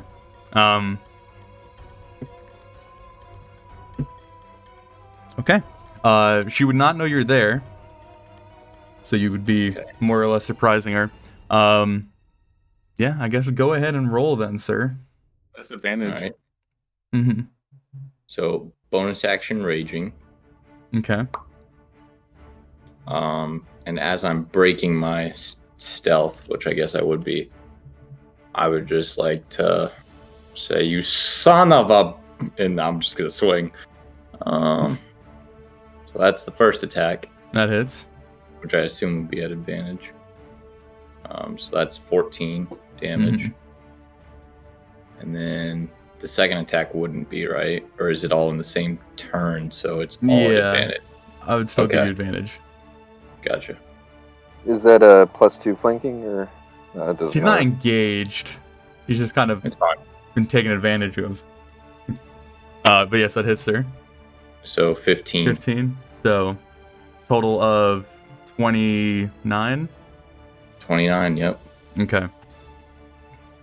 So as you step from the shadows and she reveals more or less the chain of events that's about to take place, not even noticing your hulking form, the silhouette of the darkness kind of casting a shadowy cloak over you as you step out wielding your blade.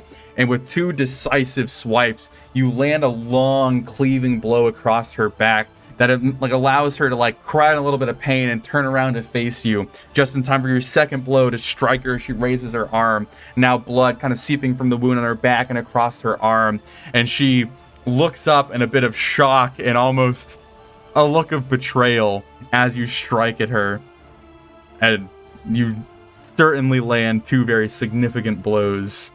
Look at betrayal, F her. So yeah, I guess we'll go ahead and just pick up with initiative order. So it's going to be Decker next, and then Valor, it's going to be your turn eventually. You're muted, Rob. Yeah, But yeah, Jerak. that's my turn. Isn't Jerak next? No, Jerak went, and then we paused combat, and then we got back into combat, so it's Thor and then you. Okay.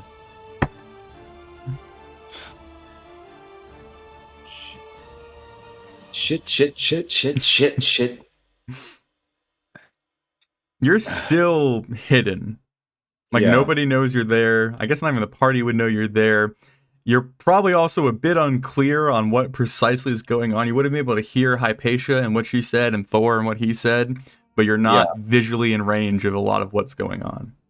So would I have not perceived that the attack on Hypatia happened? I would say you could assume hearing Thor shout, the sound of metal hitting a person. And I would have heard her betray us anyway, right? Yeah. Well, if you count yourself as a member of the Golden Hearts. Well, it's either now or yeah. Welcome to the club. Yeah. So I'd shoot past Thor and say, I guess you decided it, big boy. And I'd come in here and I'm so sorry, my dear. And I would roll attack against her. Okay. I'm assuming that misses. That does miss, sir. And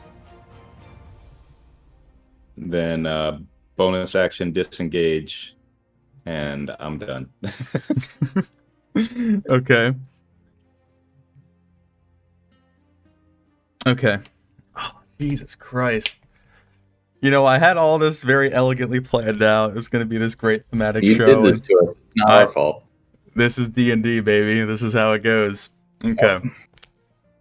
So as Hypatia calls out to the chieftain, And immediately Thor comes out of the darkness and strikes her, Decker quickly following up, sending out a jab that she's able to dodge after being struck 2 times.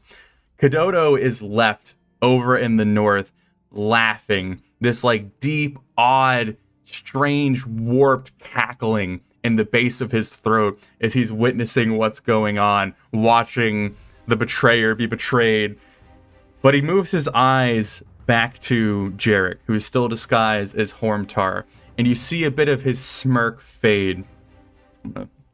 And he begins drawing a sword from his hip, and his eyes are like completely locked on you. It's unclear to you whether or not he's seeing your face or Hormtar's face or his own face, but his intention doesn't shift.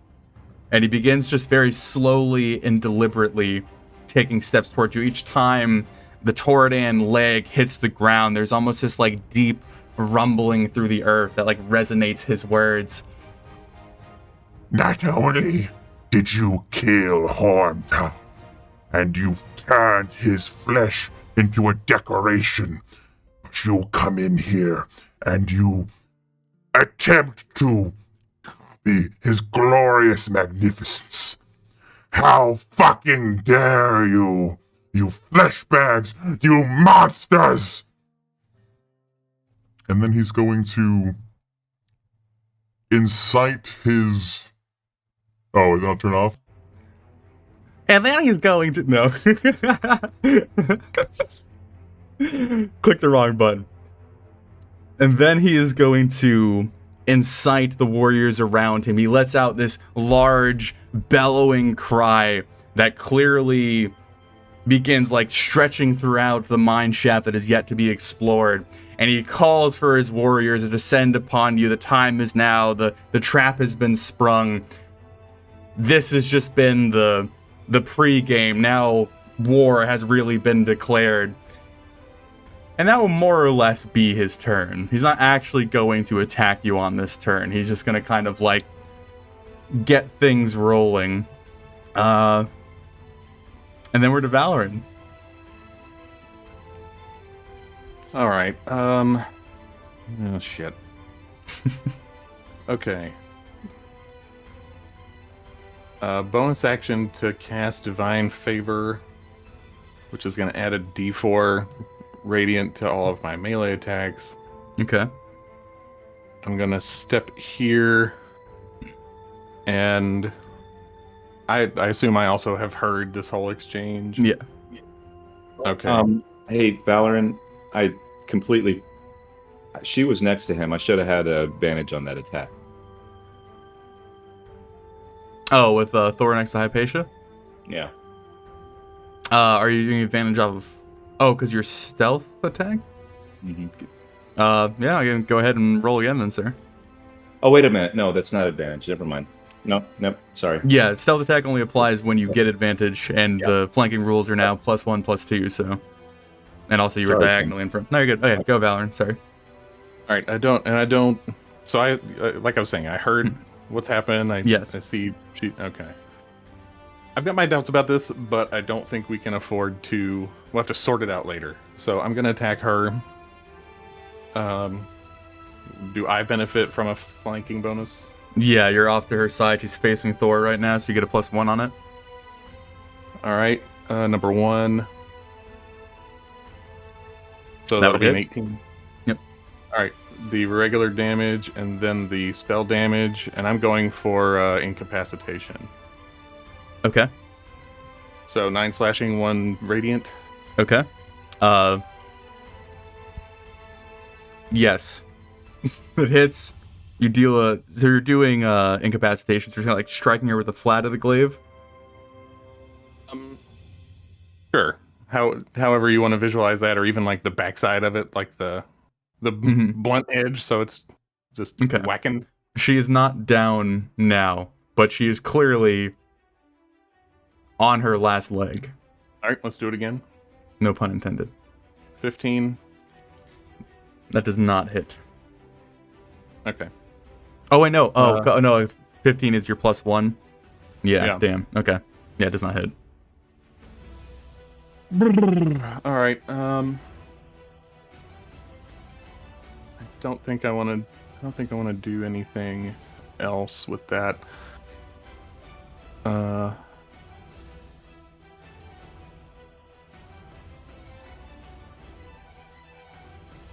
done. Okay.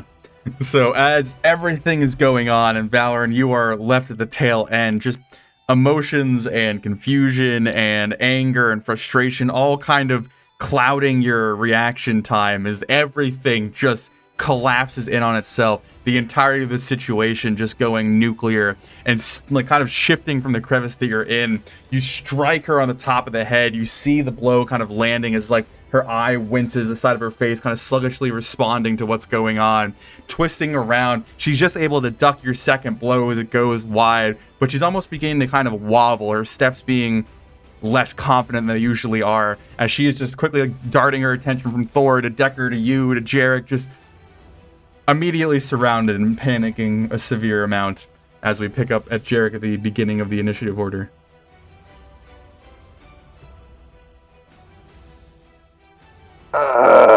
Okay. This has been really dick move by her, so I'll just go ahead and give her a quick poke. Okay. And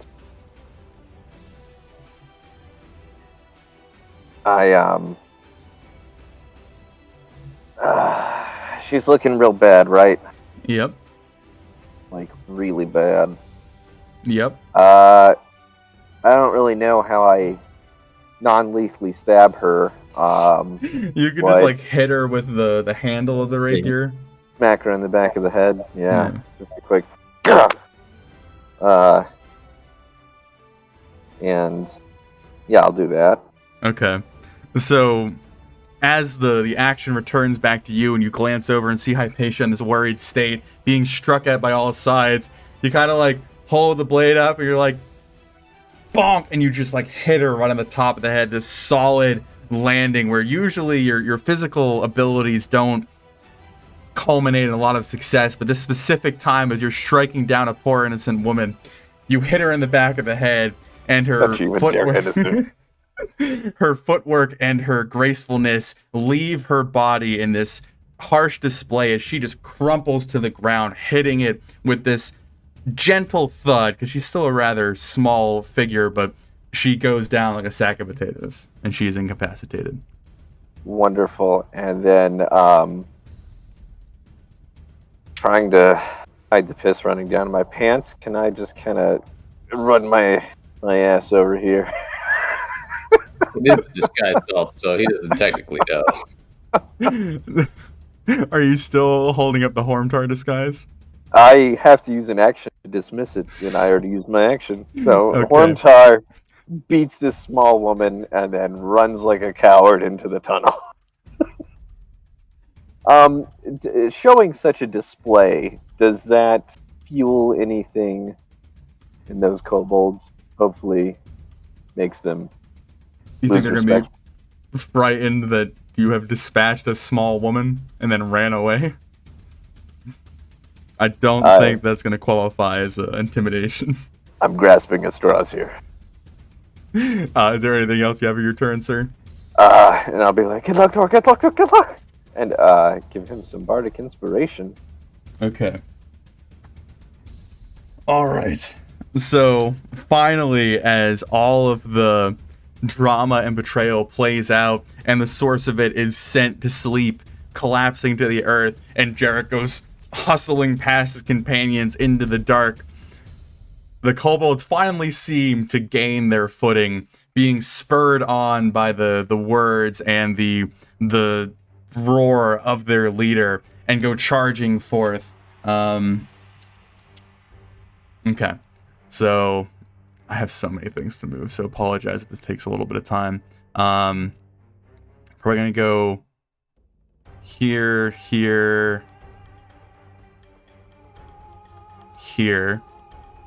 These guys.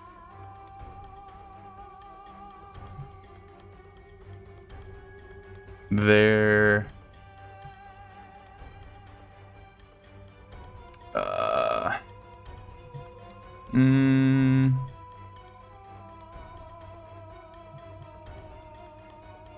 That'll be enough for now. Okay. Is that all of them? Oh no, God, there's more of them. There's a lot of these fuckers. Okay. Okay. So, as the kobolds almost descend like a swarm, and you hear their cackling and crawling, and their like tiny talon feet scraping against the stonework, leaping over crates and whatnot, their frenzied kind of anger beginning to amp up, and you feel their own energy kind of mixing with your own. They all seem to be wielding these long, thin, crude spears, a lot of them being almost disproportionate to their size, being about 6 or 7 feet long.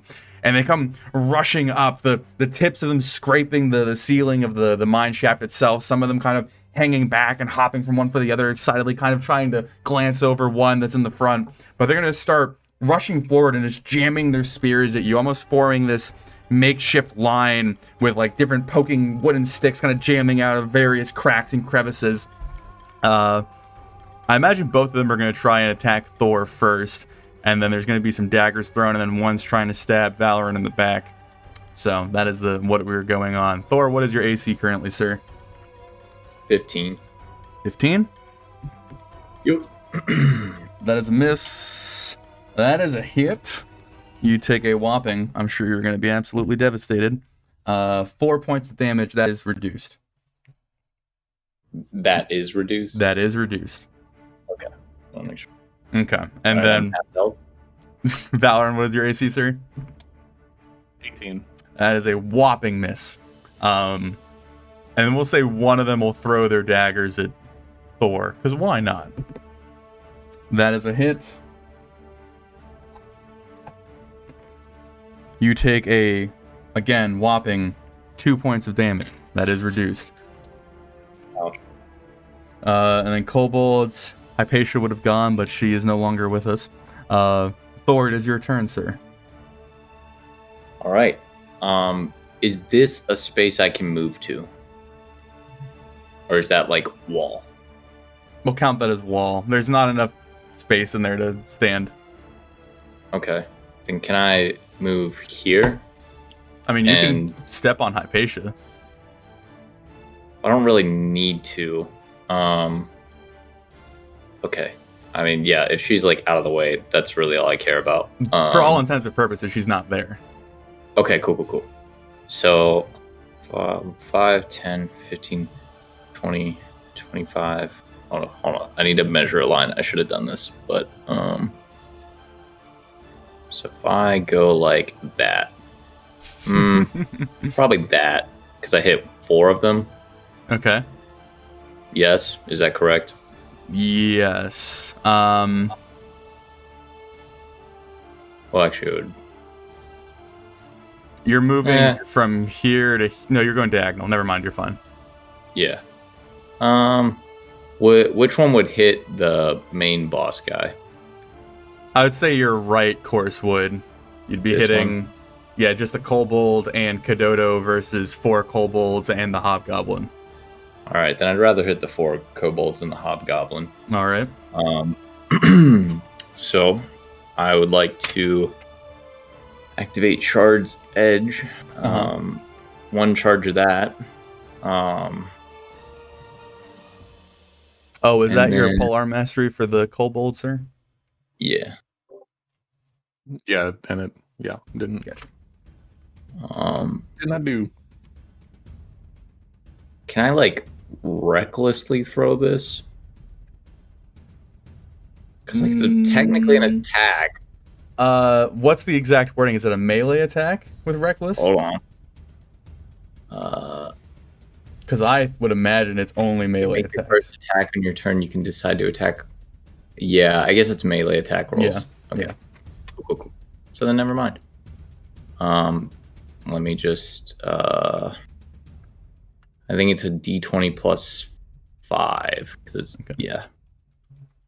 So 13 for sending it out. Okay, that would hit the kobolds. Okay. You do have inspiration, keep in mind.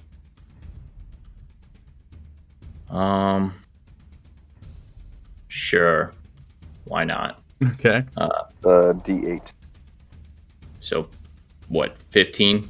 That does not hit Still- the hobgoblin. Yeah. Their AC is like high. Astute observation. Worth a shot. And then I roll 3d4.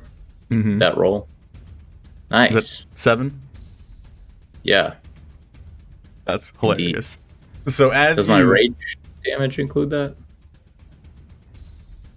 I think I that's don't know how only that for strength-based weapons, right? Okay, then never mind. Yeah. Um, So, yes, yeah, I was just gonna. you can pull it back. Well, yeah, I was going to. Okay. Actually, no, I'm gonna bonus action up my AC. Okay, so you're sending the shards out and you're leaving them there. Yep. Okay, Alright. so just so I remember where that is, there's where your shards are. Yep. Basically. Okay.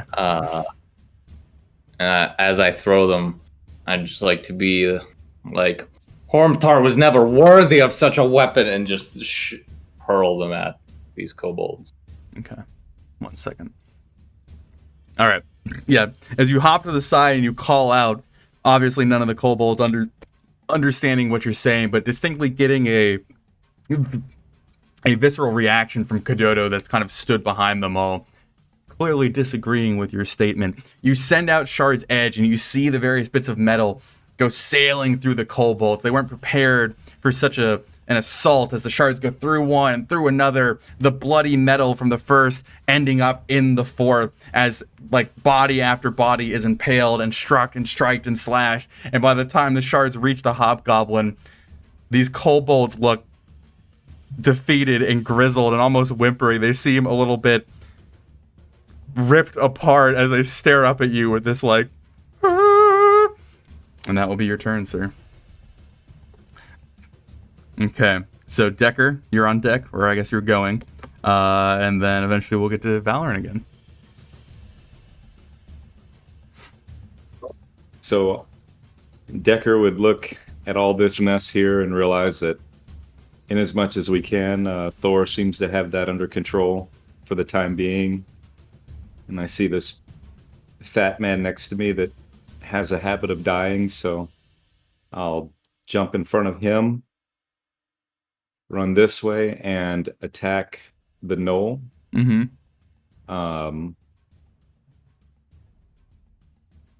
Man, this is going great.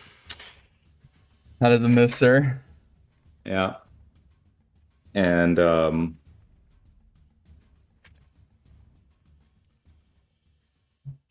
yeah, so Booming Blade only procs if it actually hits, right? Yes. Yeah. Okay. So I'm going to move back. I realize that'll provoke an attack of opportunity. You're not disengaging? No. Okay. What's your AC, sir? 18. I Mm-hmm. never mind. You would get hit and you would take a whopping 3 damage, sir. Okay. And then I am going to roll a superiority dice, and I will where is it? I'm going to brace. Okay. So- What's that? What does that do? Just for a quick reminder? Here, I'll send it to you. Okay. Okay. Good to know. Is that all you got, sir? That's it. Okay.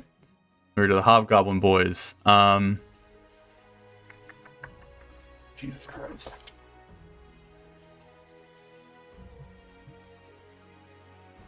Okay.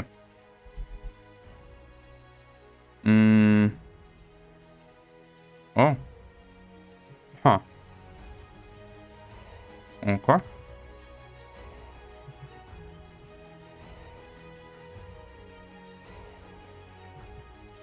I know this is not the most entertaining thing. I apologize.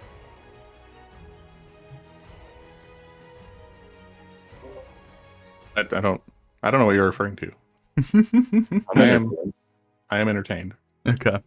Still worried, but Yeah. I don't know why you're worried. It's not like there's a whole other cave you guys haven't explored. Okay. So, as Decker, you leap forward towards the knoll, swiping at him and missing and ducking away. There's a sharp piercing in the back of your calf as you see that he's landed a rather glancing blow with his spear as you turn and run. But whipping around, you eye him with this determination, bracing yourself for his own approach, putting yourself between the fat man and the potential death that is surely awaiting him. As you are maneuvering around in this cave, and Thor, you are taking stock of the damage you have dealt, the hobgoblin captains that stand emotionless in the face of any sort of violence or danger just swiftly goes charging through his allies, standing up in front, right in front of your face, leveling with you, drawing his sword, holding his shield, just giving you the like swiftest look of okay, and then goes in at you. Let me just make sure I got this right. Yes? 17, that's what you have to beat. Gotcha. Ooh, I get to hit him. How exciting. Oh, I didn't. I'm an idiot. That's fine. You take a whopping 1 damage, sir. That was certainly worth it. Oh! And It pains me. Valorn, from your position, you would be hearing the distant like action and rattling and movement of warriors, weapons, metal kind of coming from the south, being the nearest one to that room that you guys had left. But that would more or less get their turn, and then we're down to Null boys. Okay. So go ahead, sir. This one is going to move into your range if you want to go ahead and roll for that.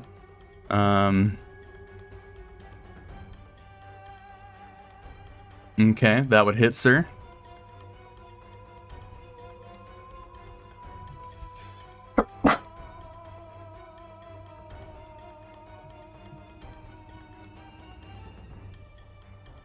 Oop.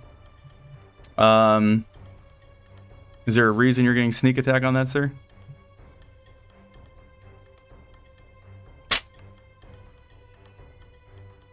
You're You will. muted. Yep. You're still muted, Rob. Since he's within 5 feet of No, this one is approaching you first. okay. Then there would not be sneak attack. Okay, so that's an 18, Or and would you? Yes, it'd just be 15 piercing damage, no sneak attack damage. then did that add the superiority die for you? Not yet. Okay. And so that's 17 damage because it's 2 piercer damage along with that. Okay, And then plus your superiority die. yeah, let me roll the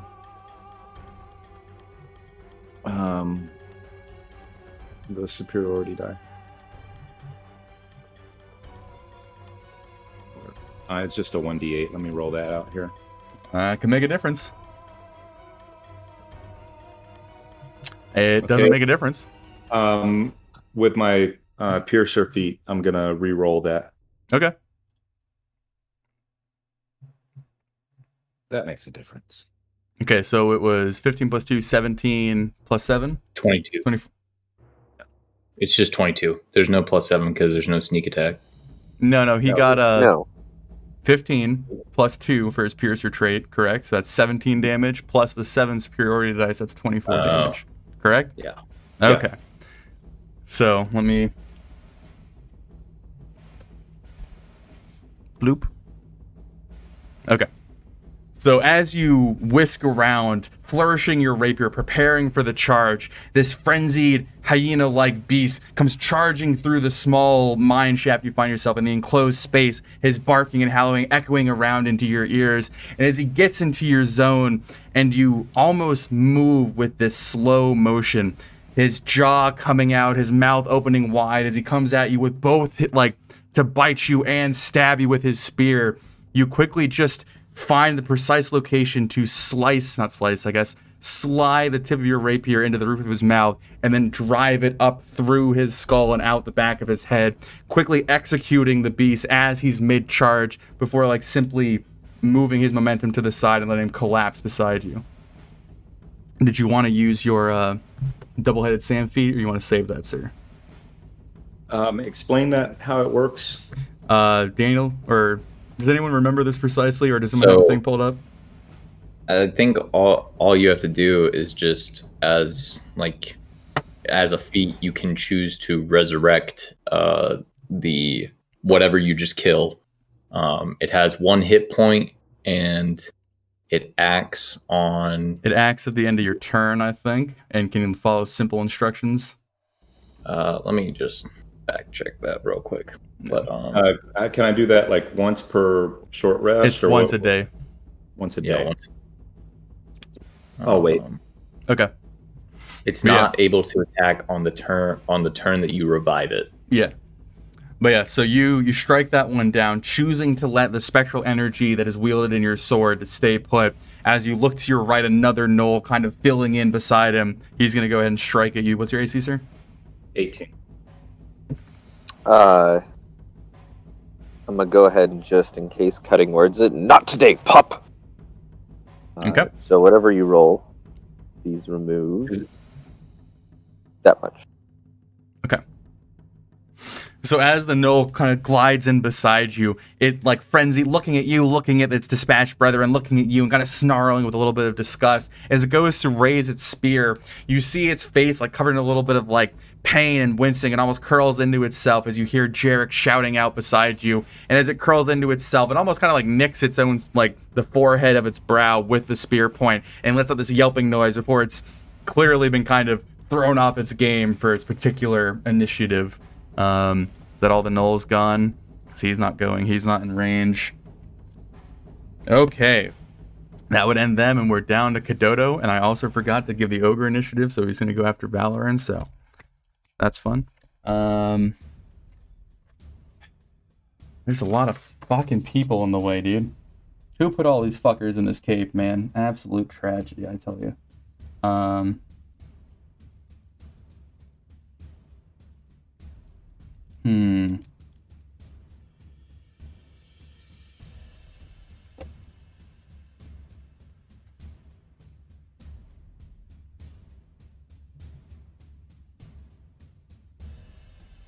Okay. You're still disguised as Hormtart, right, Jerak? For an hour. Yeah. So as he sees your form darting off into the cave and he witnesses all of his warriors descending upon Thor, he just kind of like lets out a little huff, and then you would see him going back towards where he came. Let's go ahead and go. Yeah. He's going to go here, and he steps into the mouth of the cave, his throne and bones like in the background behind him as he fills out the size of this smaller hallway, and he stares down at you and Decker, one of the gnolls, like kind of trying to size you up and get into you. He looks between the gnoll, looks at Decker, looks past Decker at you, and just grows this confident smile and begins just like kind of trudging down the hallway. Again, the leg thumping, making the walls kind of vibrate and feel like they're coming in closer around you as small pebbles on the earth begin to kind of dance across the rough surface, and he's just locked onto you, Jerak. And then Valoran. Wait, do we skip me? No. We're still just on turn 2. Yeah. Oh. These are long rounds. I'm gonna move here, and that will provoke from him, I believe. They have Polar Mastery, so you get him and the one above him. Okay. What about one behind him? This one. Oh, I can't. Hold on. Oh, yeah. The one that was attacking from the rear. I guess he would also get attack of opportunities relieving his zone. Yeah, whatever. Sorry. Okay, so 3 attacks from the Kobold boys. AC, sir? Sorry that I keep 18. asking. 18? Okay. That's a hit. That's a hit. Holy crap. That's a critical hit. I guess I'd like to unarmed strike against the one that's Okay, give me directly. a second. Let me get this damage. Actually, I can go ahead and do your rolls. Yeah. So let me do 5. 8 damage to the one in front of me. All right, give me a second. That's 7. That's so you take 7 damage. I'm gonna give it to you in steps instead of giving you all at once. 7 from the first one, 6 from the second one. Oh my god. Well, his sentinel will kill that one if he's less than 6 hit points before he hits me. 8. Sentinel's a reaction to the attack, though, isn't it? Yeah, and it procs when he Before the attacks. attack or after the attack? Because I always understood it that he attacks and his reaction is then attacking. Like when someone goes to move, you don't attack them before they move. You attack them once they try to move. This is all it says. Just says when a creature within 5 feet makes an attack. I guess it's up to you. Because I'm using the keyword reaction, right? Like he is I'm attacking. basing it off of the movement. If someone goes to move and it provokes, that happens before they get away. And so I would assume, in my mind, the attacking would work the same way.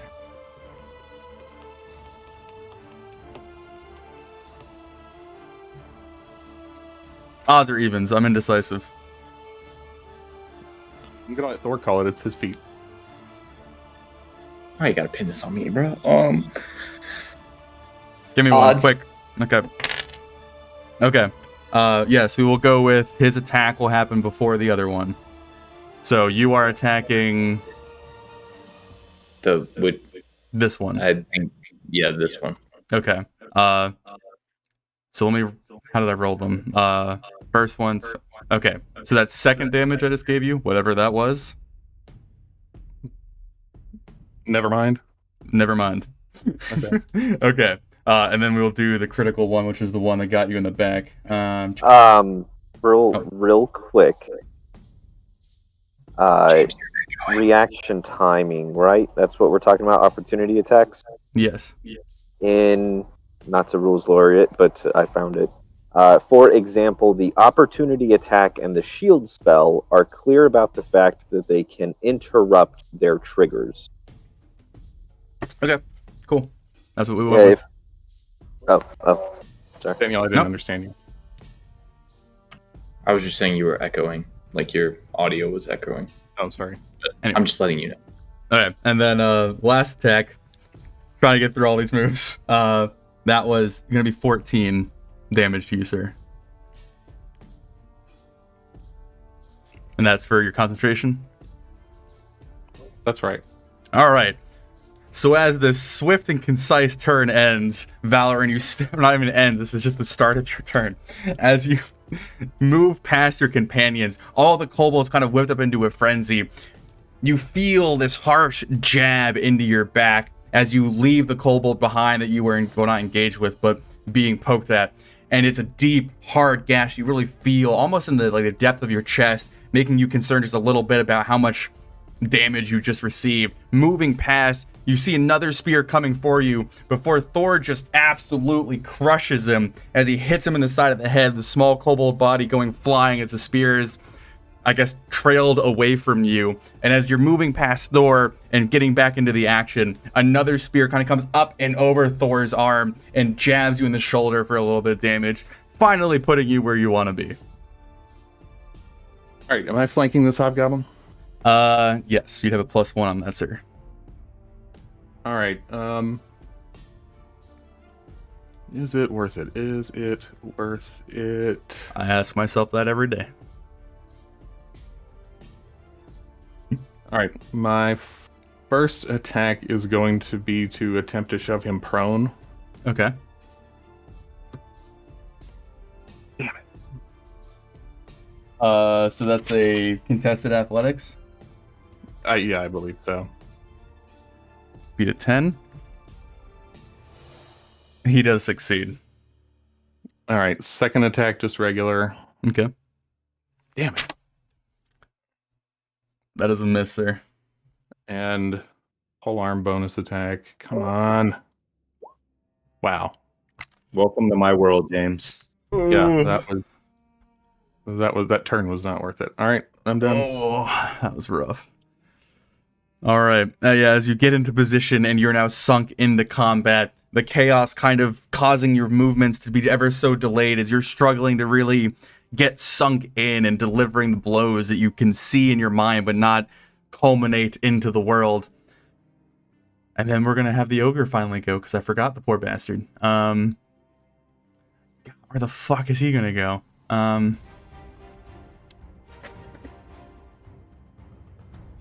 Can he fit in that hallway? I don't think he can. No, right? he cannot. Don't worry, I'll take care of your space problem in just a second. We're about to cram 4 dudes into tight space. Oh, okay.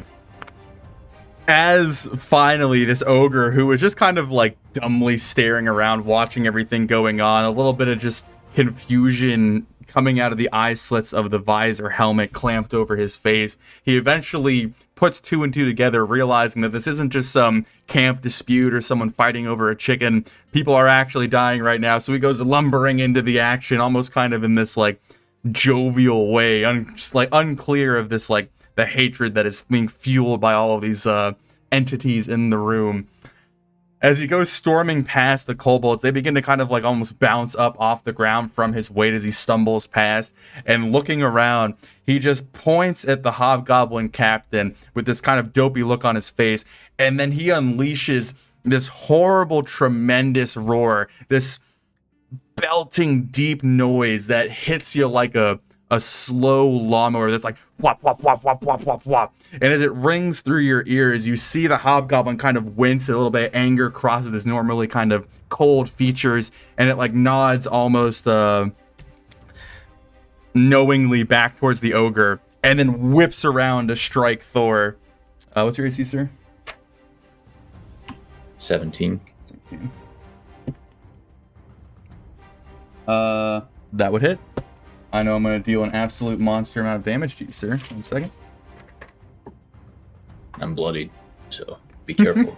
Ooh, I get to deal 5 damage to you. That is reduced. But yes, as the scream fuels the hobgoblin, seeming to really get his position, he strikes deep into you, not quite penetrating your hard flesh, but delivering a decent blow that is certainly going to leave a sizable bruise after the fact. And he just pulls back, kind of squaring off with you again, a small, barely noticeable smile working on his features. And then we are up to Jerak. All right, I can see Senor Cadoto. Yes, and he can see you. Wonderful. What kind of metals does he have on his body? It seems to just be like remnants of other people's armor that he has like taken bits and pieces of and just kind of like piecemeal cover the most important bits, like chest, groin, neck, things of that nature. Something easy to strip off or definitely Yeah, put on? it's just held on by like various bits of like leather cord and straps and buckles and whatnot. What about his weapon? Does His he weapon metal? He has Have a a sword weapon? in his hand, yeah. The ogre, Actually- on the other hand, is covered in metal. Very correct. My thought No, process. he has a mace. I apologize. Unfortunato. Says I can't risk it only making 1 mint. Fuck it. All right. Ed calling out, best of luck, guys. Jerak will go ahead and focus in on that ogre, feeling the hatred he holds towards Mr. Ironwood. Not the same race, but okay. He'll focus in on the most like held on armor of his, I guess the chest plate thing, Yeah. and sear into him 13 points of fire damage. He needs to make a con saving throw. If he can't throw, if he can pull it off, if not, then he now has disadvantage in all attacks and ability checks. Okay. I'm going to learn to hate this spell. I hope so, because it's like the only thing I have left. Okay. Is that all you have for this turn, sir? And I am gonna. Yeah, that's it. I don't think I should move because I'm gonna get fucked no matter what. So yeah, I'm good. That's all I Okay. got. So as you look over the battlefield being formed in front of you and moving your attention away from the scary man that is certainly going to kill you, you cast forth your energy towards the giant lumbering ogre in the back ranks of the enemy, and you begin to see the thick black iron armor that he wears glowing brighter and lighter, turning to the gray, to an orange, to a red, to a white, as you see it burning, and then you begin to hear the horrible sound of sizzling skin being like almost dipped into an oil fryer. You hear the thick ogre layers beneath him start to burn and cook as he lets out this horrible roar, beginning to like pound at the harsh metal. The force is kind of causing these dents in the malleable surface to kind of be formed as he hits it again and again, like screaming out in pain as you are burning his chest. Is that all you got, sir? Pray to the gods. Okay. We're back to Kobold, boys. What's the best route here? Here.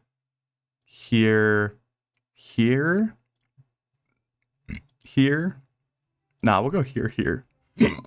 And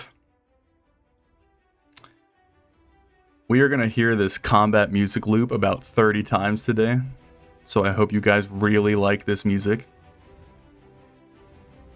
Okay.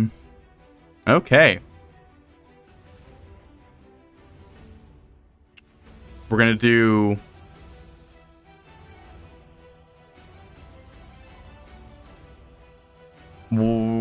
two attacks on Valoran, 4 attacks on Thor, 3 attacks on Thor. Okay. Valoran, it's 18, 19? What are you at? 18. 18. Sorry that I'm going to ask that question a million times. I really should write them down, but that's too much effort for me right now. 17. Okay. You're hit by the first one, miss by the second one. Take 6 piercing damage for me, sir. And then Thor, first guy, 17. That's a hit. It's going to deal 1 damage to you. I'm going to keep giving you reduced damage, so I'll stop saying that. And then the 2 behind you, that is a hit, and that is a miss. Take 1 more point of damage, sir. Damn, I'm almost down. I hate you. I'm not going to go through describing all their pokes. Lots of kobolds. That's their turn.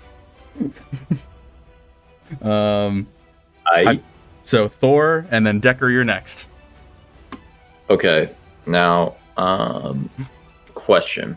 Yes. So, if I draw back the shards, Mm-hmm. is that like okay? First of all, is this? Oh, hold on. Is that a movable space? Like that space that I'm pointing to? As in, is this hallway 10 feet wide? It's not 10 feet wide, but people aren't 5 feet wide. You could reasonably stand there. That's fine. Okay. Trying to figure out.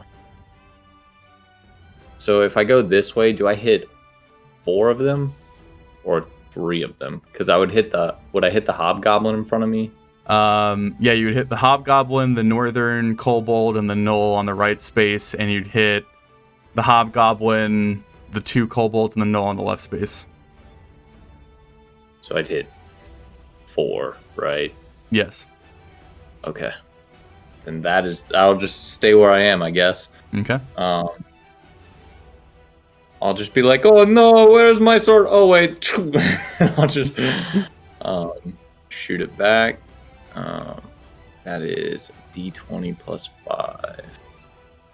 So 19 to hit. I think that hits everything. Yes. All right. And then that is 2d4. 6 points of damage. Okay. Give Give me 1 second.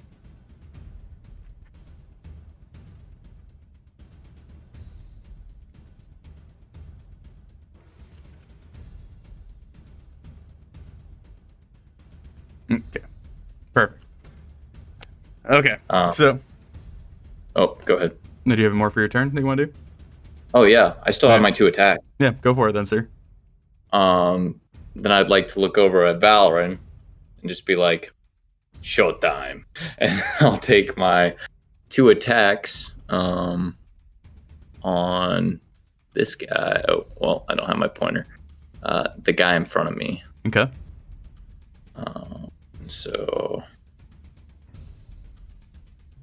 miss hit. Okay. So that is hold on, 9, 18 plus 7, so 25. Okay. Yes. So he would be taking 6 and then 25. Yes. Okay. So 31 points total for him. Is that all you got, sir? 27? Is my math wrong? You do 18 plus... No, I'm so sorry. My math. You're good. Okay. Then, yeah. Okay. Whatever, So I said 31. Yeah. As you whip back your sword and it forms in your hilt and you're glancing down at the sword, you look over and you see 2 of the kobolds have just collapsed, having Swiss cheese holes basically formed across their face. And as you form the sword and you look from Valorant, you strike at the kobold, the first one glancing across his shield as the second one strikes true, kind of digging in at his shoulder and then actually sinking a few inches into his flesh before you wrench the weapon out and he lets out this horrible pained roar as you actually draw blood from the individual in front of you. I certainly should put that he is bloodied. Go ahead and do that. I'm going to move Hypatia because she's getting in the way. She's irrelevant anyways. Yeah, there you go. But yes, you pull your sword away and you see that you've dealt a very damaging blow to the man before you as he kind of keeps squaring up with you, a little bit of like sweat beating down his red skin. Now we're to Decker. Is the knoll here? Is it engaging Jerak or me? You. Okay.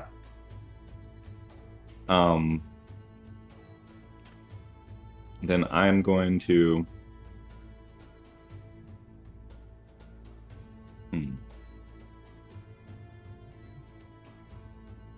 I'm going to move here and attack him. Okay.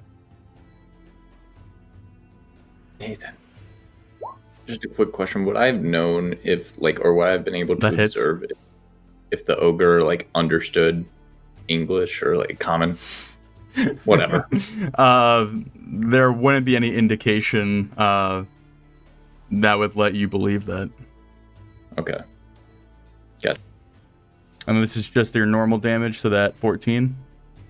No, it's got sneak attack because it's next. He's next to. Yep. You're right.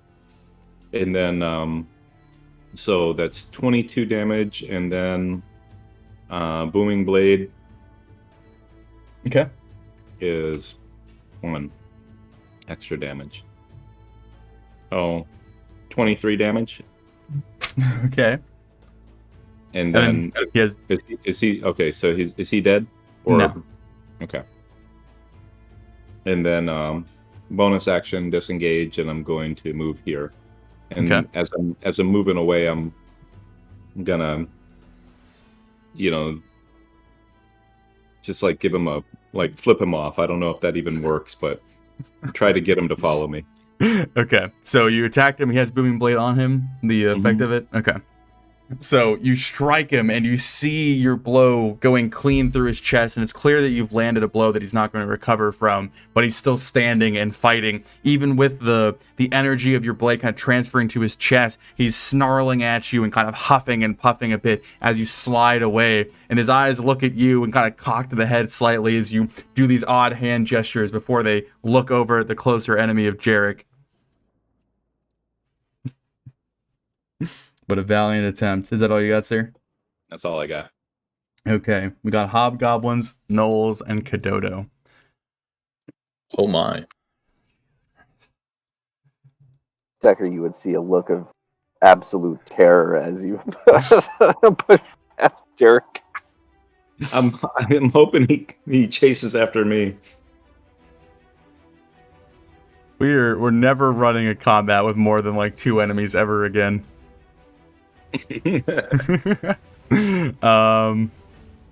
And then there's this knoll up here. He'd probably go there. And the knoll's gonna attack Jerak despite Decker's best attempts. There is such a conga line of enemies up Thor's butt right now. I just threw my dice. That's fine. Okay. James, did the knoll enter? Did it enter your like thing? I don't know how your thing works. I threaten a 10-foot area, but I don't know, like, with him being on the other side of those bad guys, I would think that he would get some kind of cover against me. I was just my reaction. No worries. I would probably give it to you. The way that I would thematically kind of picture it in my mind is he's moving from that north space, that south space. So he's kind of like moving between the gap of the 2 people you're squared off with. So you could like send a attack through the gap of enemies as he rushes by to lash out at him. All right, it's worth a try then.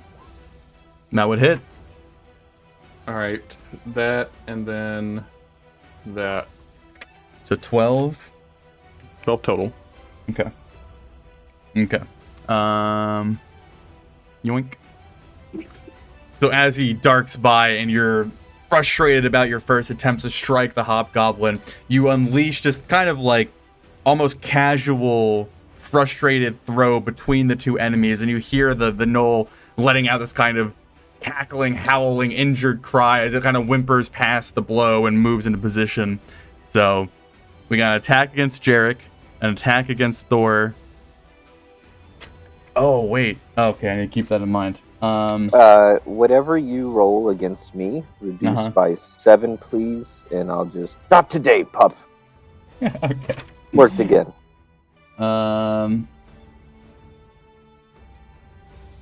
Okay. Jesus Christ, why did I do this to myself? Okay. So, first attack, Hobgoblin against Thor. AC 17? That is Correct. a miss. Okay, and then the Knoll against you is a hit. Take 8 damage. That's reduced. And then... Is that really it? Oh no, the one against Jerak. What's your AC, sir? 13. And then -7? That is a miss. Minus... Oh, thank God. Okay. Is that all their turns? Okay, I think we're back down to Chieftain Kadodo. Okay. Oh, fuck my ass. Can you tell that I'm juggling a fair bit? We're trying to reduce what you got. Well, after Thank you you. kill all of us, you won't have to juggle much. You're doing me such a great service. The Golden Heart cleanup crew. Kill all of us. You don't even have to show up on Sundays. Maybe this is just a ploy. I'm tired of you all. This is the final straw. Fucking reduce this, Thor.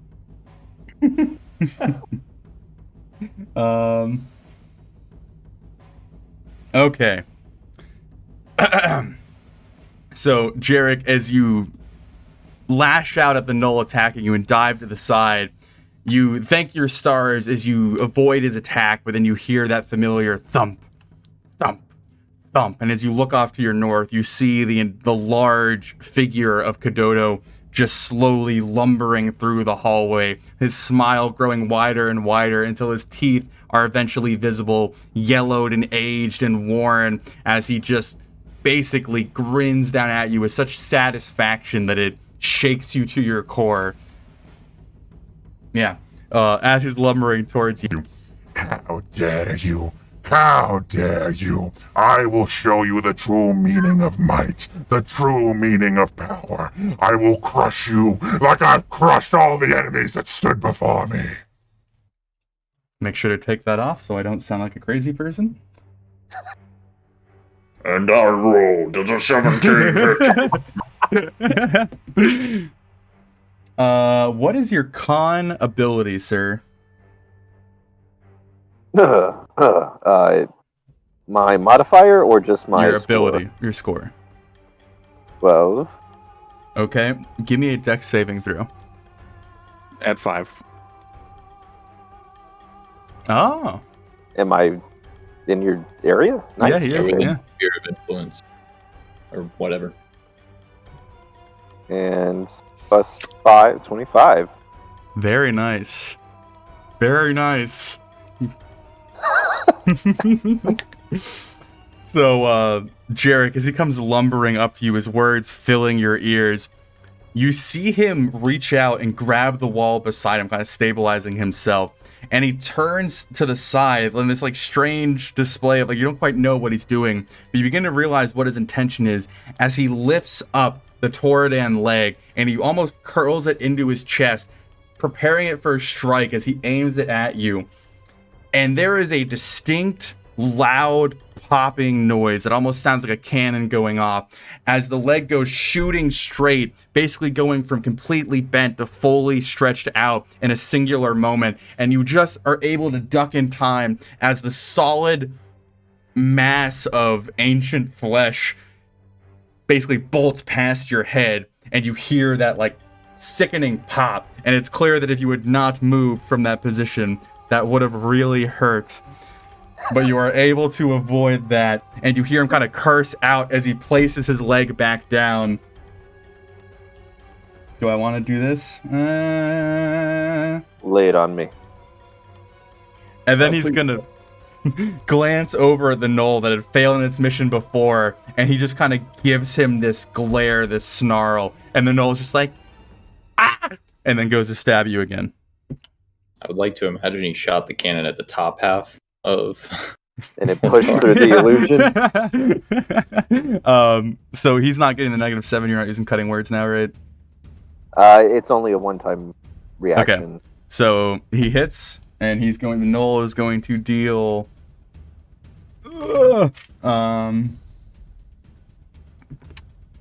5 damage to you.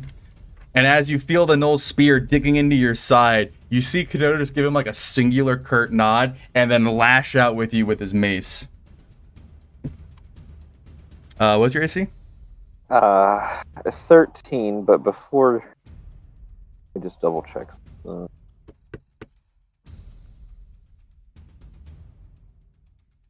Fucking dexterity saving throw, my ass. How dare you succeed? Con save for my concentration heat metal. He's making an attack against me, right? Yes. Okay. I'm gonna use a lucky. I can spend it after you roll the die, but before the outcome is determined, which means I'd have to roll it before you tell me if you hit, right? So you're making me You know re-roll? what the number. You know what the number is, but you don't know. Like the wording of that is that. After the die is rolled, because it's when an attack roll is made against me. Mhm. Yeah, so he can roll, and then you're like, I'm going to use a lucky die to re-roll that. Okay, I just have to know what that number is, right? Before you know the outcome, though, right? Yeah, that's the only issue with my. I'll tell you what he understanding rolled of on the dice, and then you That's can. fine. Okay, he rolled a 10. Modifier is probably going to put it over. I'm gonna attempt a lucky. Okay. And I think I get to roll. The Oh, do D20. you? Okay. Maybe. Go for it. I'm fine with it. Roll a Come on, fucking Lo. nat 20. I dare you. Yes! Yes! He rolls a nat 1. You know, for the fuck of it, I'm gonna see if he critical fails. No, Eric rolled is MVP right now. I just rolled a nat 22. That's so disappointing. Alrighty, sir. Okay. So as Kododo gives the curt nod and turns back to you and swings with the mace, you're just like, and you duck, and as you duck, the mace goes through the mane, like the illusionary mane of Hormtar that's kind of trailing behind you. It swishes through the illusion as he just like growls in frustration, the mace clinging against the side of the wall as he misses. And we are now down to Valorant, sir. All right.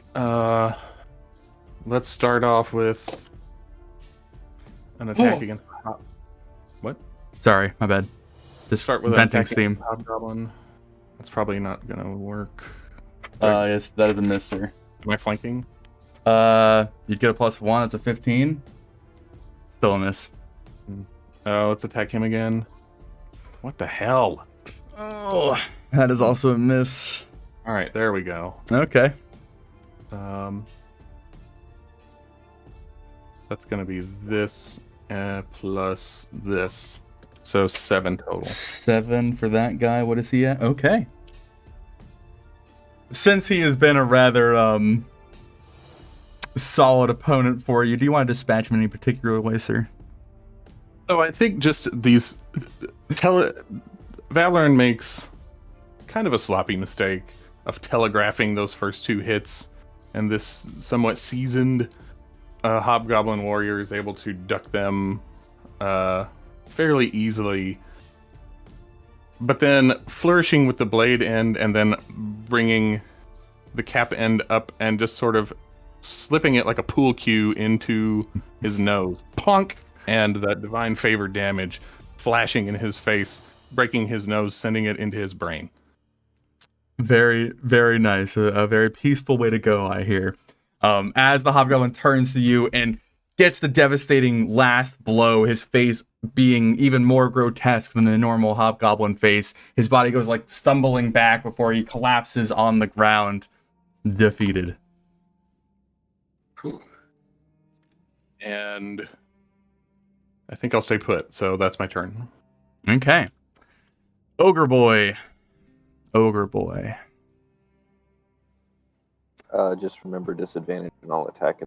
I mean, I can't even fucking get him in there, so I don't know if that matters.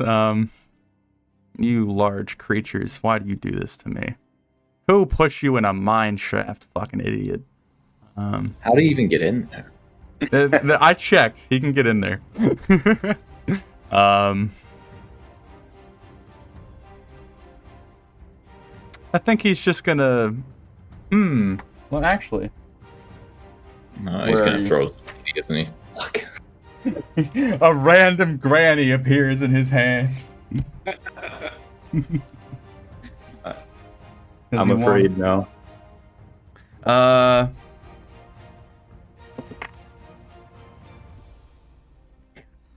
Let's go. Okay. So, Jerak, as you dive away from certain decapitation and then dive away from certain decapitation, and you glance over at the ogre, maintaining your concentration. It's a very nice poem. You watch the ogre as he takes his metal gloved fingers and he reaches down and grabs his chest, digging his strength through the molten metal and certainly driving a bit of the molten metal into his chest before he gets a foothold and then just wrenches it into pieces, pulling it open and sending the metal in this shotgun blast array as he just begins tearing the hot metal off of him like wet tissue paper, and he just starts throwing his armor off as he screams out in pain. Quick question on that. Do the pieces hit anyone? No, I'm not going to go Okay. that deep into it, but I appreciate the attempt. What are you saying, Rob? Does he still have the helmet on? Yes. Has that melted his eyeballs yet? Is he? Well, it's just the chest piece is Yeah, heated right I can now. only target one thing. Oh, I got you. Fuck, of a 4th level spell. Fuck. He rolled a nat 20 on his athletics check. So, anyway, that's the ogre done. We're to Jerak.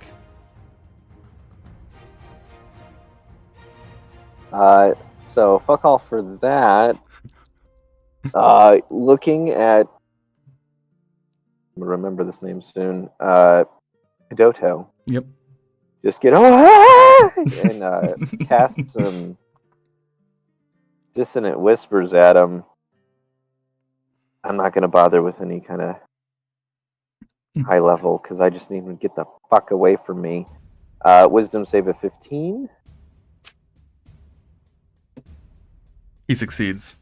God damn it. Is that no damage or half damage? Half damage. Hey, you just survived decapitation. Don't come in here with this bullshit. This was the only opportunity I had to survive the next decapitation. So, I mean, you literally set yourself up for this. Just embrace the consequences. Trying to live, man. That's all I can do. And then, as I notice it does not take effect, just kind of panicky behind, over my shoulder. Damn it, boy, get up here! All right. That's all I got.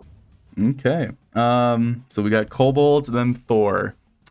These poor fucking kobolds. Yeah, we'll go there and there, I guess. Valorant, if you want to do your polearm. Okay.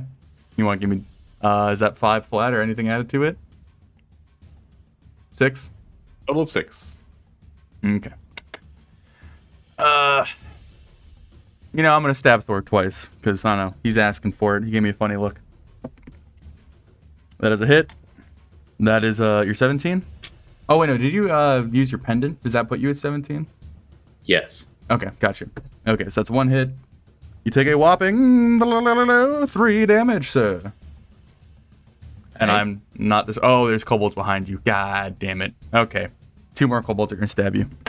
One's going to miss. Another's going to miss. All right, kobold's turn. Ah, ha, ha, stab, stab. Okay, we're good. Thor, your turn.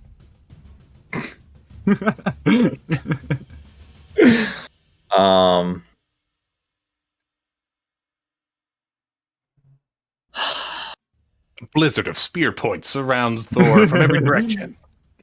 Thank you. Yeah, I'm just like, are these kobolds behind me really that bad? Like, what's behind them is worse, right? That is So one I'm way of just looking at it. I'm gatekeeping the That's what horde, was the point, baby.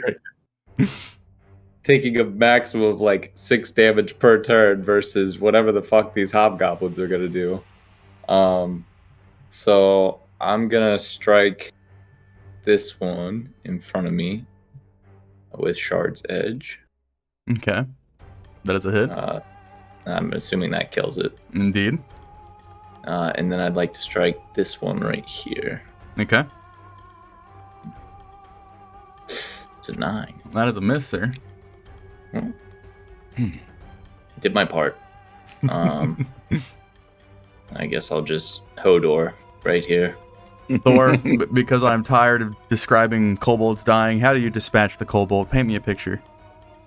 So I'd like for it to be like, laughing and poking, and then I take the sword and without you even like really seeing it, I slice through it, but it's like still laughing. Like an And anime? it doesn't realize that it's been sliced in half, and then it slowly looks down and it starts sliding, and then it stops laughing.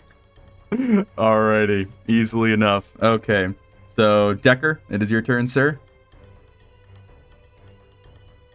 Okay. I'm going to move next to Jerak and strike the knoll here. Okay. Let's see here. I believe in you. I don't, apparently. Oh, that's a miss. So that would be a 13, right? No, because you're not flanking him. You're just like kind of beside Jerak. But a 13 would still be a miss. All right. And then I'm going to do action surge and attack him again. Okay. Come on, baby. Hey! All right. That's a There miss. we No, go. I'm kidding. This should take care of him. Did that kill him? I have not seen damage yet. He does have 1 HP, so I'm assuming yes, that would kill him. All right. And Decker, then, I've described too many gnolls. Why don't you tell me how you kill a gnoll? I'm going to I'm gonna miss him on the first just thematically. Can I vault over him? Of course. All right, so I'm gonna jump over him and stab behind me on the second attack, landing here. Mm-hmm. And You also move there.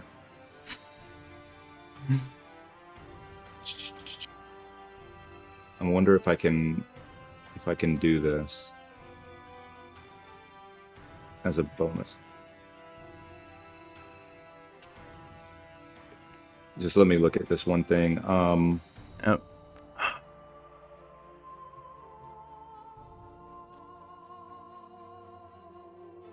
No, okay, I can't trip yet. Okay, and I'll just move here, and that's it. Okay. All right, so we're down to the hobgoblins and the gnolls' turn, which most of them are gridlocked at this point. So I guess we're just gonna have this one attack Thor. I don't know what else it's gonna do. It's gonna hit. It's gonna do. Howard, come on. No, I'm gonna murder you, son. That's my job. 4 damage to you, sir. Just proc my reaction. And then after that, we got Kadodo. Come on, baby. Do you want to kick again? Oh, you want to kick again. Is Decker in your sphere? I would imagine so, because it is in the space he is in. But he really hates Jerak because he's still dressed as Hormtar. He hasn't been able to land a blow. Odds or evens? Nah, I think he's still going to go after Jerak. He has a lot more of a reason to very much hurt Jerak. Alright, sir. Give me a dexterity saving throw.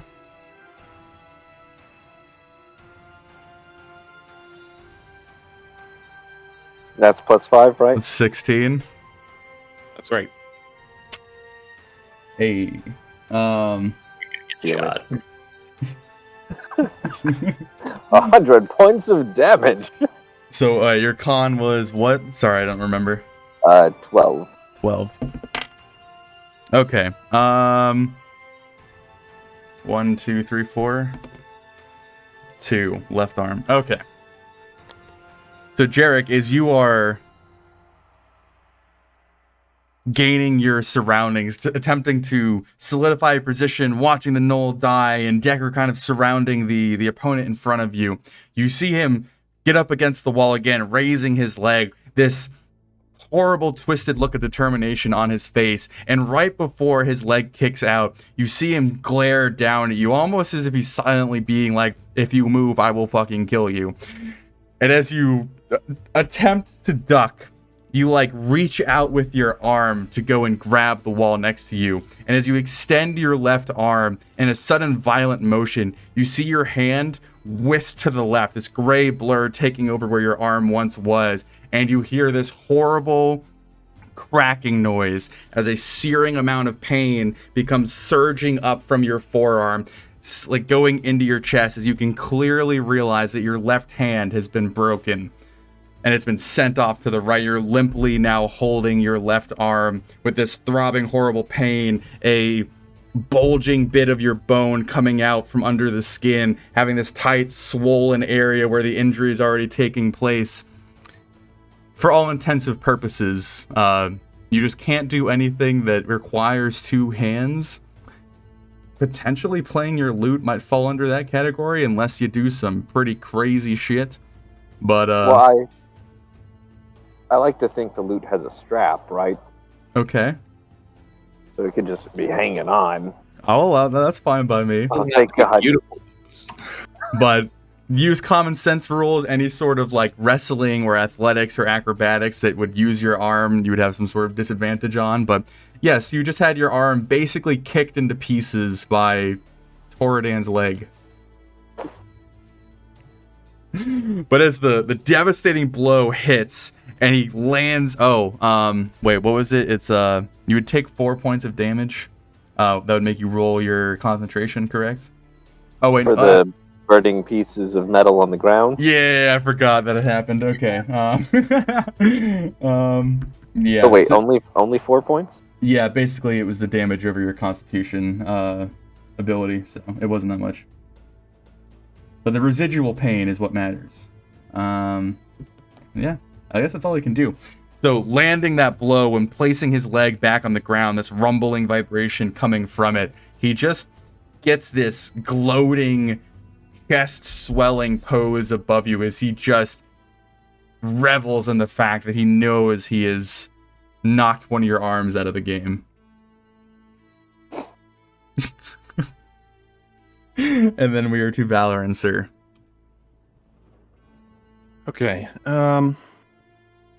So I imagine that I have some awareness of bad things happening with Kotatar behind me. Depends on how girly Jerak's scream was. Are you Oh, trying to it was- demonstrate?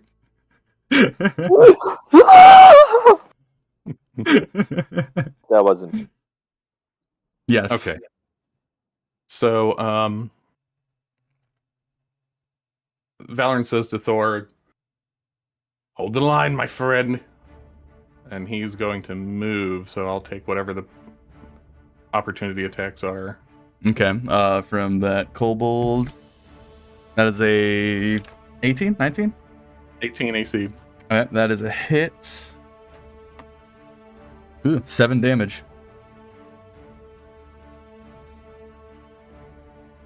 All right. And then move into here. Okay. Attack number 1. I'm gonna conquering strike that and make that an 18 with my Okay. channel divinity. Okay. That would hit. Okay. Let me check it off before I move on. Okay. The damage 13 plus divine favor 14 plus a level 2 smite. The nuke Valorant has stepped into the ring. 26. Jesus. Okay. And 13 of it is radiant for whatever difference it may make. Yep. You got more for me? What's that? Yeah, attack number 2. That is a hit. That is a very Damage. close, almost critical. 12. 13. I can't get above a 1 on that divine favor. Another level 2 smite. 13 plus 18. 31. Okay. God damn. Yep. And my little cap end bonus attack. Oh, all right. Damn. Okay. That's it. Fuck. So, Jerak, as you are favoring your arm and whimpering, feeling the pain begin to course through it, Valorant strides past you, and you see him squaring up with Kododo as Kododo kind of like shifts his attention over to the man. The first strike coming from the glaive seeming to go wide, but then it almost appears as if reality itself shifts, almost like Neo from the Matrix. The glaive appearing in just a slightly different location, about a foot away from where it originally was, allowing the blade to actually fall where the intended strike was and cleaving this long gash against one of the exposed parts of Kododo's chest, running into air. And as the blade goes through his flesh, you see the trailing white light from the radiant smite that Valorant is always known for imposing on the most problematic enemies you face. You see the residual white glow kind of trailing over his skin, seeping into the veins stemming from the injury before a second strike lands and he deals another decisive blow. Kododo immediately looking concerned about this relentless and violent damage done to him in such a short period of time, and he immediately loses any interest in inflicting whatever revenge he had planned for you and shifts over to Valorant as 2 large glowing white slashes are placed on his chest. What you got for me, sir? Yep. Alrighty. We are to Ogre Boy.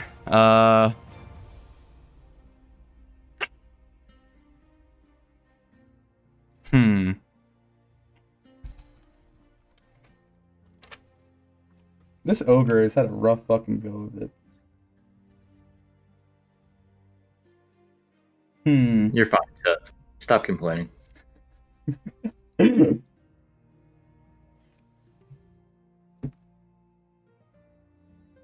He's gonna kill the gnoll. And then step forward. Okay. Easy enough. What's your AC, Thor?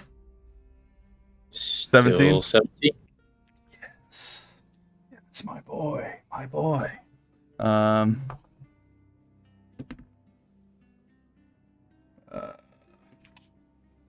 Ooh. That's not that great. Okay.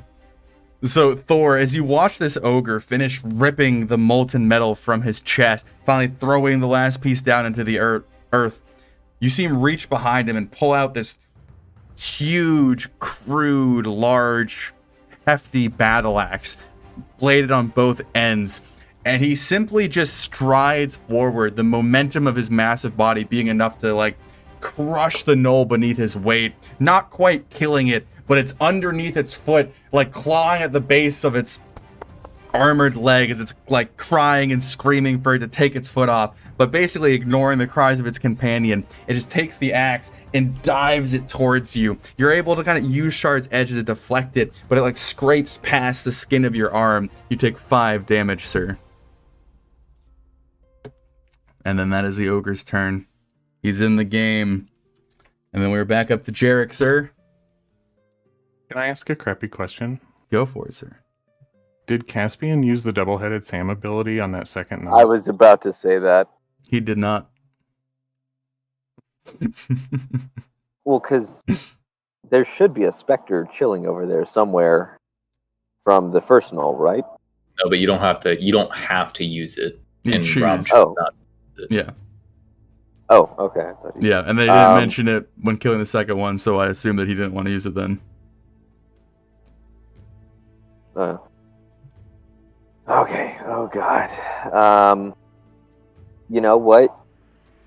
Jerak wants this thing to fuck away from him. So, once again, just some dissonant whispers.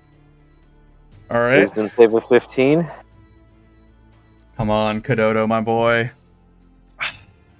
All right. What happens? Alright, take 8 psychic damage and run the fuck away from me. Well, he can't, right? Why not? He can't move through anybody, right? I guess, can he move There's- diagonally? Does that count? It just says, takes its reaction if available to move as far away as its speed allows. So, I mean, it doesn't have to be in a straight line. It could be around corners, I guess. It just has to Yeah. be away from me. Yeah, okay, that's fine. I guess you could also technically allow him to move through your space. Yeah, that's fine. Okay. So he takes the 8 psychic and he goes to run away, which would provoke Decker's attack of opportunity and Valorant's. I believe so. So yes. Okay. You want to go first, Valen? Thank you. I believe I will. Damn. Is that just a 14? Well, yeah, he's engaged. What? Is that just a 14? You tell me, man. It'd be, what, a 15 otherwise? Yeah, that's still a miss, so. All right, All right, Decker? Caspian. Bring it home. All right, so I've got a +2 on him right now, right? Yes. Well, What? when all does your yeah. opportunity attack? Okay, that's Yeah, Yeah, it's we're fine. not going to overcomplicate it. Just go for it. Okay.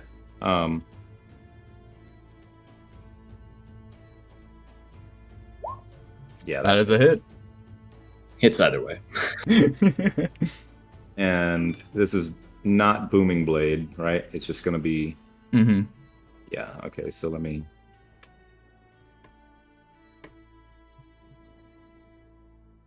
There's no way for me to roll it not booming blade. All right.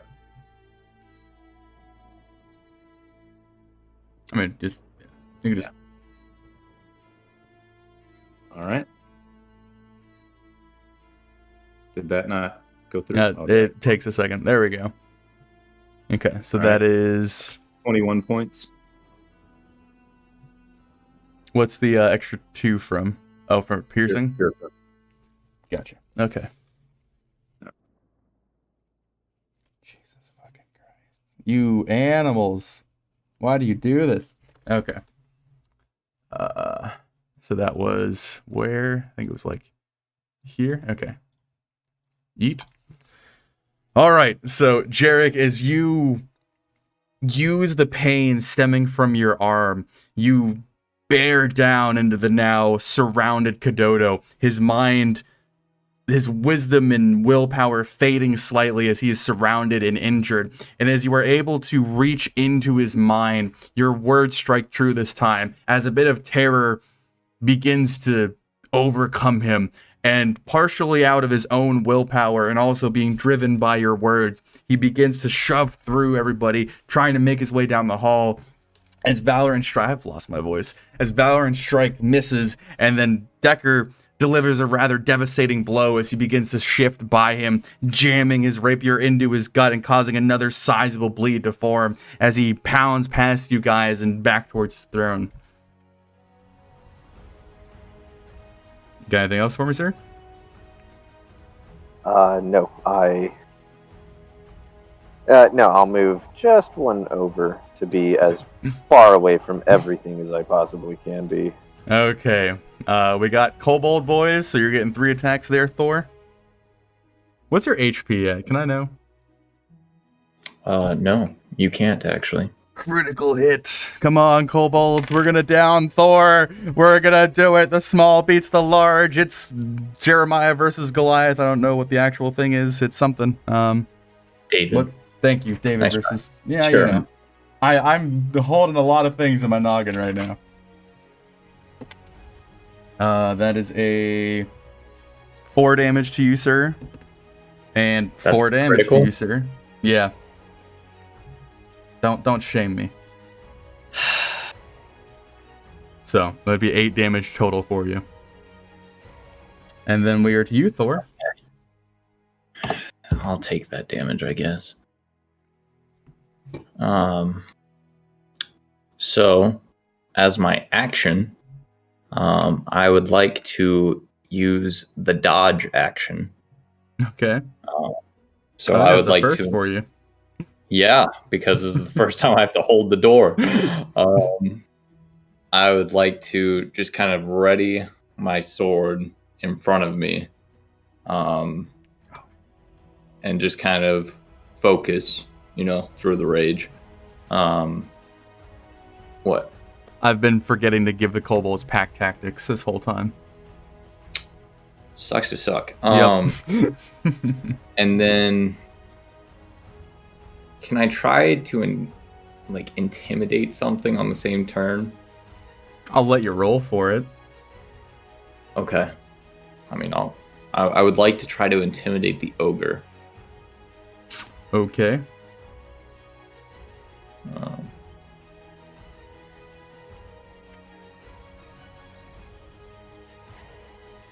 Once. Nah. Okay. So just dodging that. Yep. Alrighty then, That sir. is my whole turn. Decker, you are up, sir.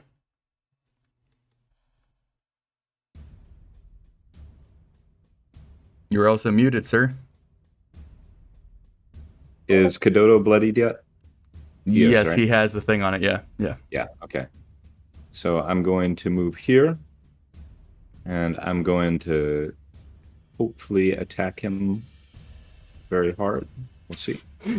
That should be on a t-shirt. I will hopefully attack him very hard. And I didn't. That would be a miss, sir.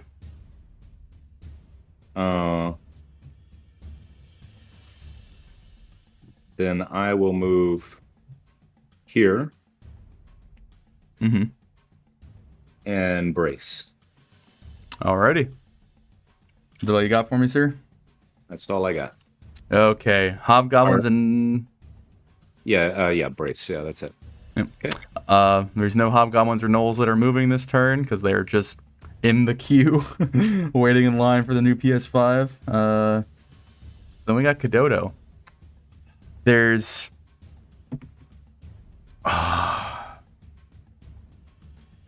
Going by the dice.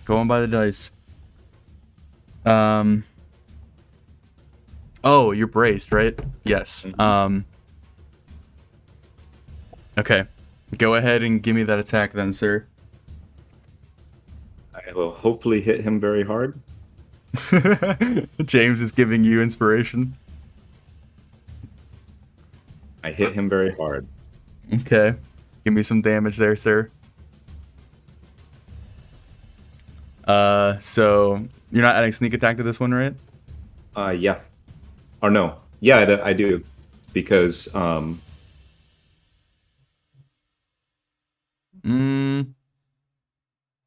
Yeah, I don't know that this one would add sneak attack. You need advantage, right? That's the kicker. Oh, that's right. Hey, I'm not near anybody. That's right. So it's 8 plus 2 is 10 plus Okay. Plus D8. So that's 6. And that piercing damage was 7 plus 1. I'm going to re-roll that 1. All right. So let's see. Right now I'm at 7 plus whatever I re-roll. Okay. You're at 13 right now, minus the 6. 7 Or minus so that's 12. All right. Yeah. So that's 12 damage. Mm-hmm. For the attack, plus 2 for piercing is 14 plus 6, so that's 20 damage as he comes into my range. Such a simple character you have built. Yeah. Oh, And jeez. if that kills him, I want to now use double-headed Sam on Kododo. It does not kill him, but he is looking real rough. And I would just shout Valor, and I've got this. Leave him to me. Okay, he's gonna try and break your legs. Give me a dexterity saving throw, sir. Theoretically, Ooh. I'm good at these. Theoretically. Ah, damn it. Piss off, Kododo. Damn. So as he steps forward, his blood seeping from his chest, from his gut, from his side, as you deliver another blow, kind of striking his shoulder, he takes it in stride, realizing that this might be his last moment. He is throwing himself into the fray, going down as a true warrior. I'm so losing my voice.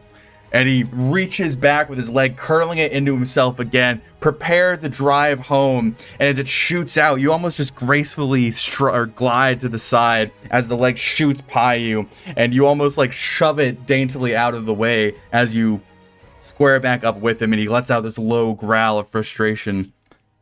And then we were to Sir Valoran.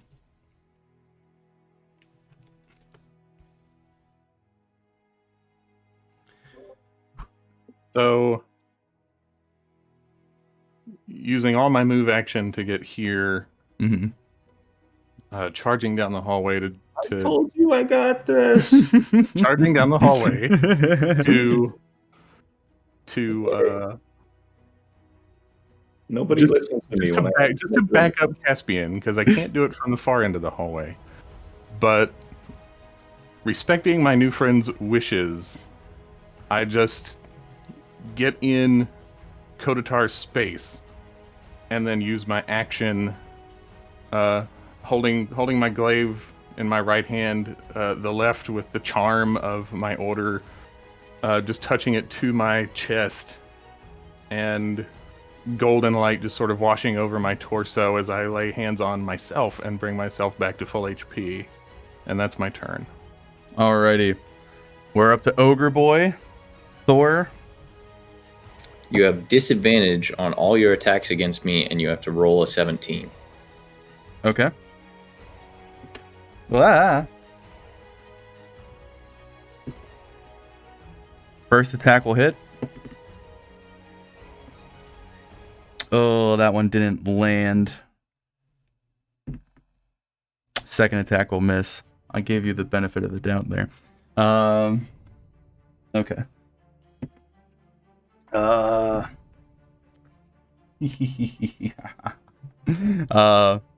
11 damage to you, sir. I want to claw my eyes out with rusty spoons. I would like to imagine that he strikes at me and I just meet him with my sword and he like digs in, and so I just kind of... It is so. That is very fitting. I'll take that. That was Ogre's turn. Back to you, Jerak. All right. Dodo had some armor on. Yeah. So, pop my head up and full of just the sweatiest fear you could imagine and desperation rolling off of Jerak.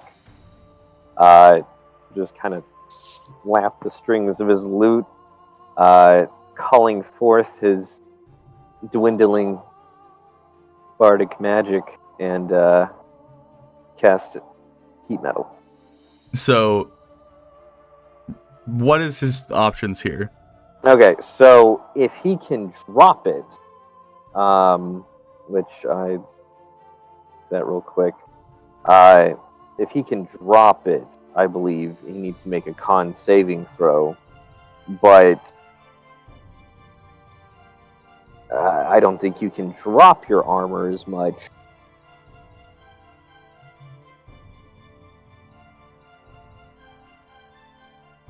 I imagine it would be like an action to take off your...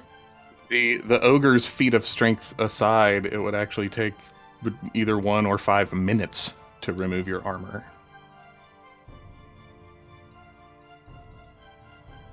So he takes the damage no matter what, is that what I'm understanding?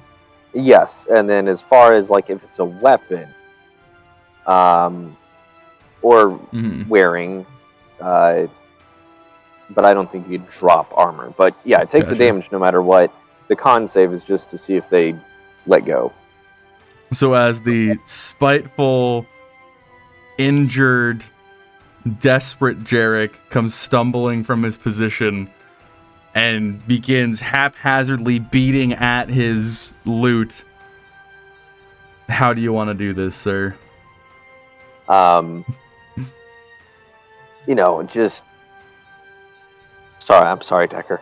But, Yeah. but just, feeling the searing pain of the broken shards of bone in his hand meat, he just tries to channel that, all of his hate and anger and fear into that metal, staring at it as it begins to glow, willing it on, not just into a bright red, but to the point where it just hits liquid white hot as it eats into the skin and meat of this creature and just runs into him.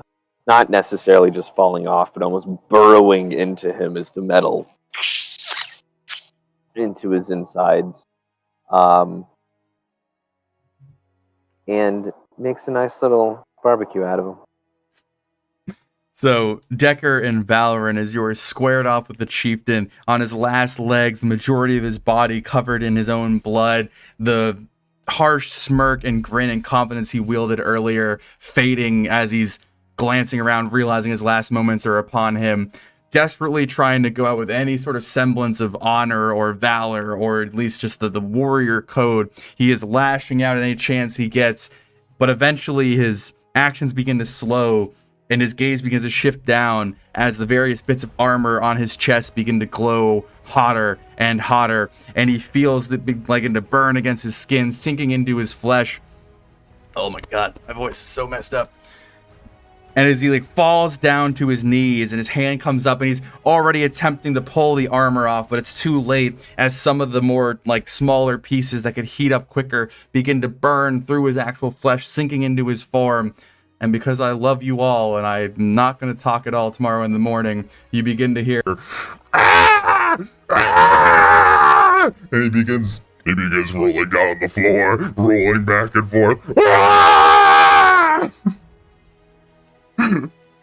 as the metal begins to become one with him, the armor ending his life instead of serving the purpose of protecting it, as the once powerful, mighty, ferocious chieftain lays dead on the ground. I think that's where we're going to end the session.